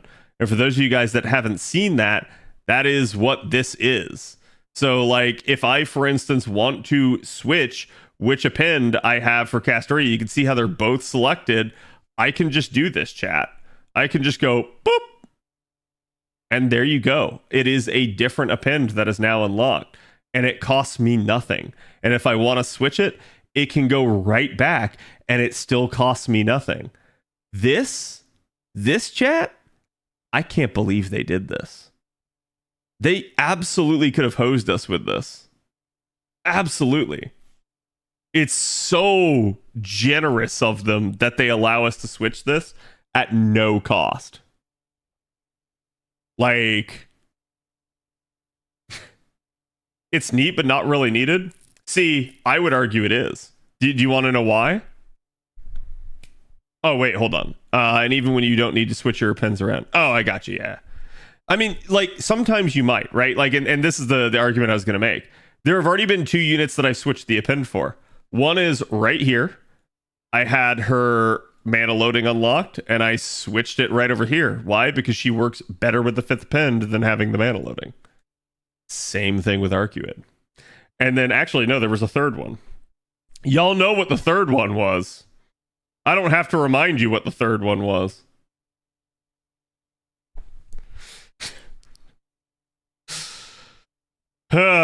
So basically, yeah, like it's really nice that they added this. And like I said, the fact that it doesn't cost you an arm and a leg, the fact that there's no restrictions to it, you can do it whenever you want, is so fucking good. So like this kills like all you need coins for, and I'm dead serious on this. All you need coins for now are a 120 and like 2 appends. That's it. That's all you need it for. You don't need all 5 appends unlocked. That's just, you're never going to need it. The worst case scenario, you have a unit that's really good with 3 of the appends. And that's like, okay, fine.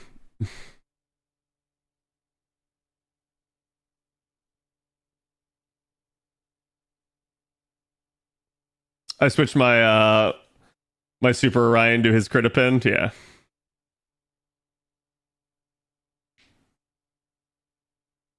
Is the most I'd ever consider, but that's me, yeah. And like occasionally you don't need the skill reduction, but maybe then like the 3rd append is somewhat nice. Like it's just, like I said, you really just 2 appends and 120 is the majority of what you're going to need for units. And like I said, the fact that they gave us that for free, oh my god, that's I am still like flabbergasted that they did that, because that is something that the devs just could have absolutely hosed us for. They could have milked us for all that we were worth. He's looking for NP7 Kenshin so he can get every single append to 120 day 1. I mean, that's fine. Like your friend can do that, okay? You got to understand, that is an EPing thing. And I'm going to say this, chat. At the end of the day, I don't care. Why? Because coins are dead. This is why like people debated me when I made that video, when I was recording it. Like I haven't posted it yet. But when I was recording it, people debated me because like, what do you mean they're dead, Cad? They're not dead. Like I still want all my coins. They're dead. Here's why they're dead. You wanting the coins, you trying to like e-peen for all the coins, doesn't matter. Because that doesn't impact me. What did impact me was not having the ability to 120 a unit without rolling for more copies. What did impact me was not having the ability to unlock more than 1 append without doing stuff like that. What did impact me was rare like 3-star and 4-star units that you couldn't get a lot of coins for. Coins are dead because now we have the capability of doing all of that free to play. We didn't before. That was the problem. This is why coins don't really cost you anything anymore now. Because we're free, people can still choose to do it, but them choosing to do it just funds the game and it no longer harms us. So it's like if people want to roll NP6, let them. I think it's stupid, but like it doesn't impact me in the slightest now. Whereas like the problem was before, yeah, as long as everybody kept wailing for NP6, you just weren't getting anything done with it. Wait a minute.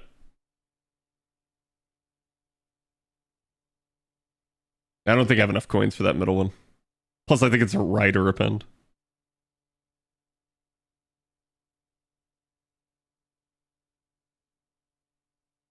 Yeah.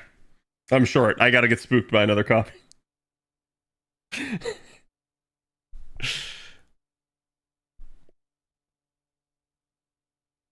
The coins for 120 was always the biggest annoyance. Yeah. I think like that, and this is why I say like expect a new system to come into the game that incentivizes your money. Because the way it currently is, the coin system doesn't incentivize your money anymore. So you're free. You're free, chat. You don't have to whale. And I think that was one of the big things that was driving it. Right now, gameplay wise, the only thing that's even driving NP levels is 90++ content. And I've told you guys this before, but it's like you don't have to do 90++ content. So like if you still want to play FGO like NP1 only, you can absolutely do it if you get the right units. So like I think there's community pressure to do the max level node, but at least with the way it's currently structured, the 90++ node is not significantly more rewarding unless you mega whale. Unless you can like 6-slot that shit.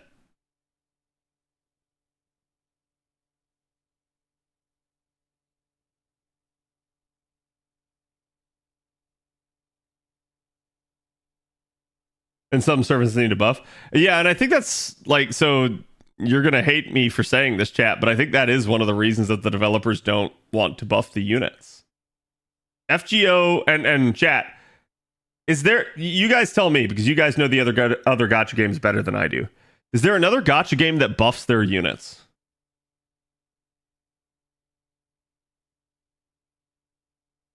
Like after their release?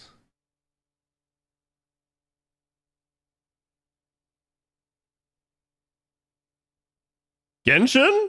I haven't ever heard of a buff in Genshin. The only one I've ever heard of was Zhongli. And that's because the entire community complained that the Chinese Archon should be better in the Chinese game.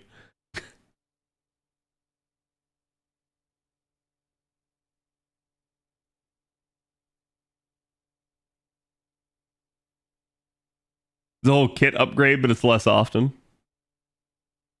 Only one character in Genshin, okay. Apparently HSR will be doing it. Yeah, you know why? So I have a hot take, chat. I have a hot take.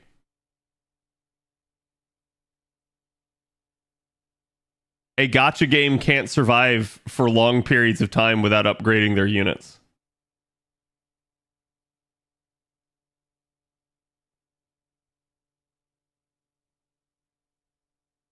Do you know why?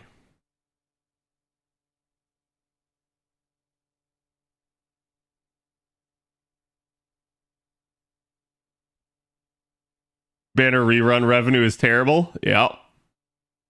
But here's the problem.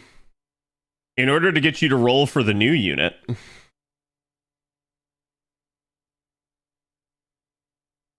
they have to power creep.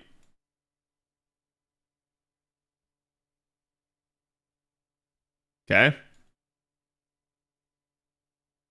But how do they get you to roll for an old unit? Well, with power creep happening, the new Lancer is better than the old Lancer. Why do you roll for the old Lancer? You have to buff. Because if you don't do this, eventually old units just aren't fucking worth it. The problem is, every time you buff an old unit, this kind of hurts your desire to roll for new units. So there is like an inverse relationship here between these two. Power creep makes you not want to roll for an old unit. Buffing makes you not want to roll for a new unit. But if you don't do this, what ends up happening over time, veteran players basically say, why am I playing this game? Why do I roll for any of these units? I have all of these old units that I really love and like. They're the units that made me hooked on the game in the first place. I just want to use my favorites. And if you don't let them use your favorites because they're not good enough to use anymore, it actually hurts satisfaction with the game. And it will call people, it will basically like cause people to just not want to continue playing. And this is actually an FGO issue right now currently, because as they've fallen behind in buffing units, a lot of people go like, when is my favorite unit ever going to be relevant? When are they ever going to see the light of day? When will I be able to use them in farming in-game nodes? When will I be able to use them in the newest challenge quest? When will I be able to end up doing some sort of like new thing with the unit? Like, when are they going to get a new version? When are they going to be included in the story? All of these things are concerns. But again, the chief one is like being able to continue to use the unit. And if the content outscales the unit, then you can't use the unit, and that's a problem. So this is basically why you have to do this, and why I say over time they have to buff. A old game will not survive short of just constant crazy power creep, and you can do that. But what insane power creep does, it makes the free to plays feel like they can't ever keep up, and that it's a whale only game. So there is a fine line and a fine balance between it. And I do believe something like Genshin does suffer from that, and will continue to suffer from it until they start to do it. So if Honkai Star Rail's going to do it, it's actually one of the smartest things that Honkai Star Rail's done ever. If they do it, it will actually breathe new life into the game if they buff some of the older units.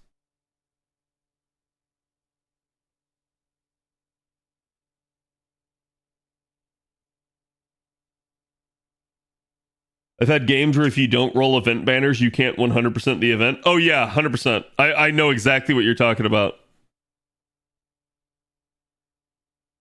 But the Ort Raid and the Tower events were so good. Yeah, it's a good thing to have them.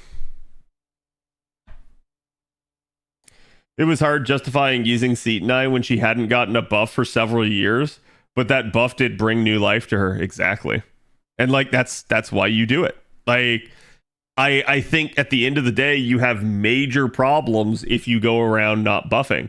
And I think that's actually one of like MiHoYo's biggest like mistakes, is that they've done that. And I think that results in, don't get me wrong, like MiHoYo still has tons of people playing their games, but I do think they kind of misstate their numbers quite a bit, and they use it to kind of create this mentality of like, everyone's always playing our games. And I think people go through insane cycles with those games.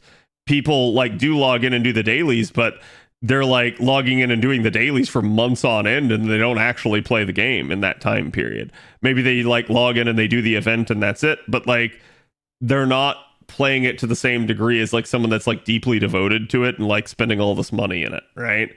So I think that's something to understand about that. And I think a big chunk of that is also, again, like, people are sort of creatures of habit. Like who you like is who you like. Everybody's got a type. And if you sit there and you go like, oh man, this unit came out and they're absolutely my type, I love them, I really want to use them, and then they just suck eternally and they never really have uses, it doesn't really make you want to play the game anymore. It doesn't really make you want to do stuff, because you're not enjoying it. You're not getting to use the unit that you like. Instead, the like super meta unit is the unit that's like something that you don't care about. And so I think over time, no matter who or what that situation is, it will eventually begin to sort of grind at people and make them not want to play.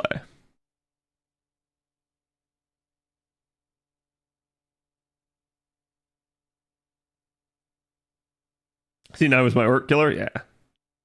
Well, alter ego against foreigners, always good. You feel forced to roll the meta unit, and that brings displeasure. Yeah, people don't like, to a degree, rolling for gameplay if they don't like the unit, right? Like, it doesn't mean it's like the end of the world, but they don't want that to constantly be the case. They want to like every unit. Genshin's biggest problem to me is the grind to level any character. I mean, it's a gacha game, right? There's always going to be grind in that regard. And I've tried to tell people this for years because like people get super upset over the grind in FGO, and I'm like, it's a gacha game. What, like, of course it's gonna have grind. Every single one of them has grind. And then they go like, oh, but there's autoplay, there's all these other features in these other games. And I'm like, yeah, and there's menu hell in all these other games and all these extra tchotchke things that they make you do just to get small little rewards on the side. So it's like, I don't really care. Like every gacha game gets you in some way or another. And it's really funny to me to see people like sit there and try to act like, oh, X game is so much better than Y game. They're all doing it. They all find a way to get you. Every single one of them. Because that's why they're successful.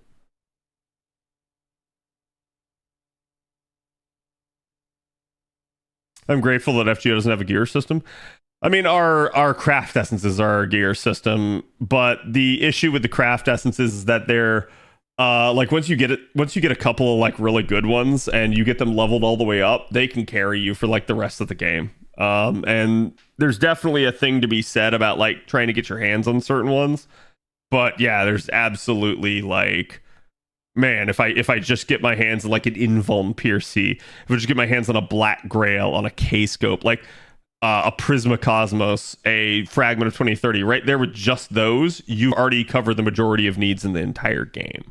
So it's really, really easy to do a lot, if you ask me.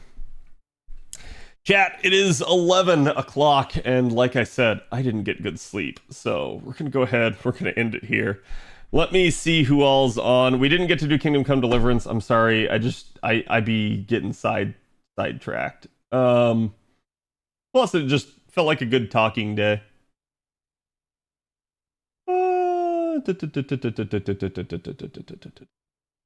I see a Mr. Fino on. Let's go return the favor. He raided me the other night when we were playing some rivals, so let's go give him a raid. And again, I'll be back. Should be back tomorrow. We have Valentine's Day on Wednesday. Maybe we do something interesting tomorrow. But yeah, again, thank you guys for hanging out. Thank you guys for staying till the end of stream. If you guys haven't already, join the Discord. We're always happy to have you. And don't forget to subscribe on YouTube. And again, follow me on Twitch. Follows are free over here, so you don't have to do anything. But yeah, go give Mr. Fino my love. I'll see you guys tomorrow. Have a good one. And if you roll, may the courts be with you.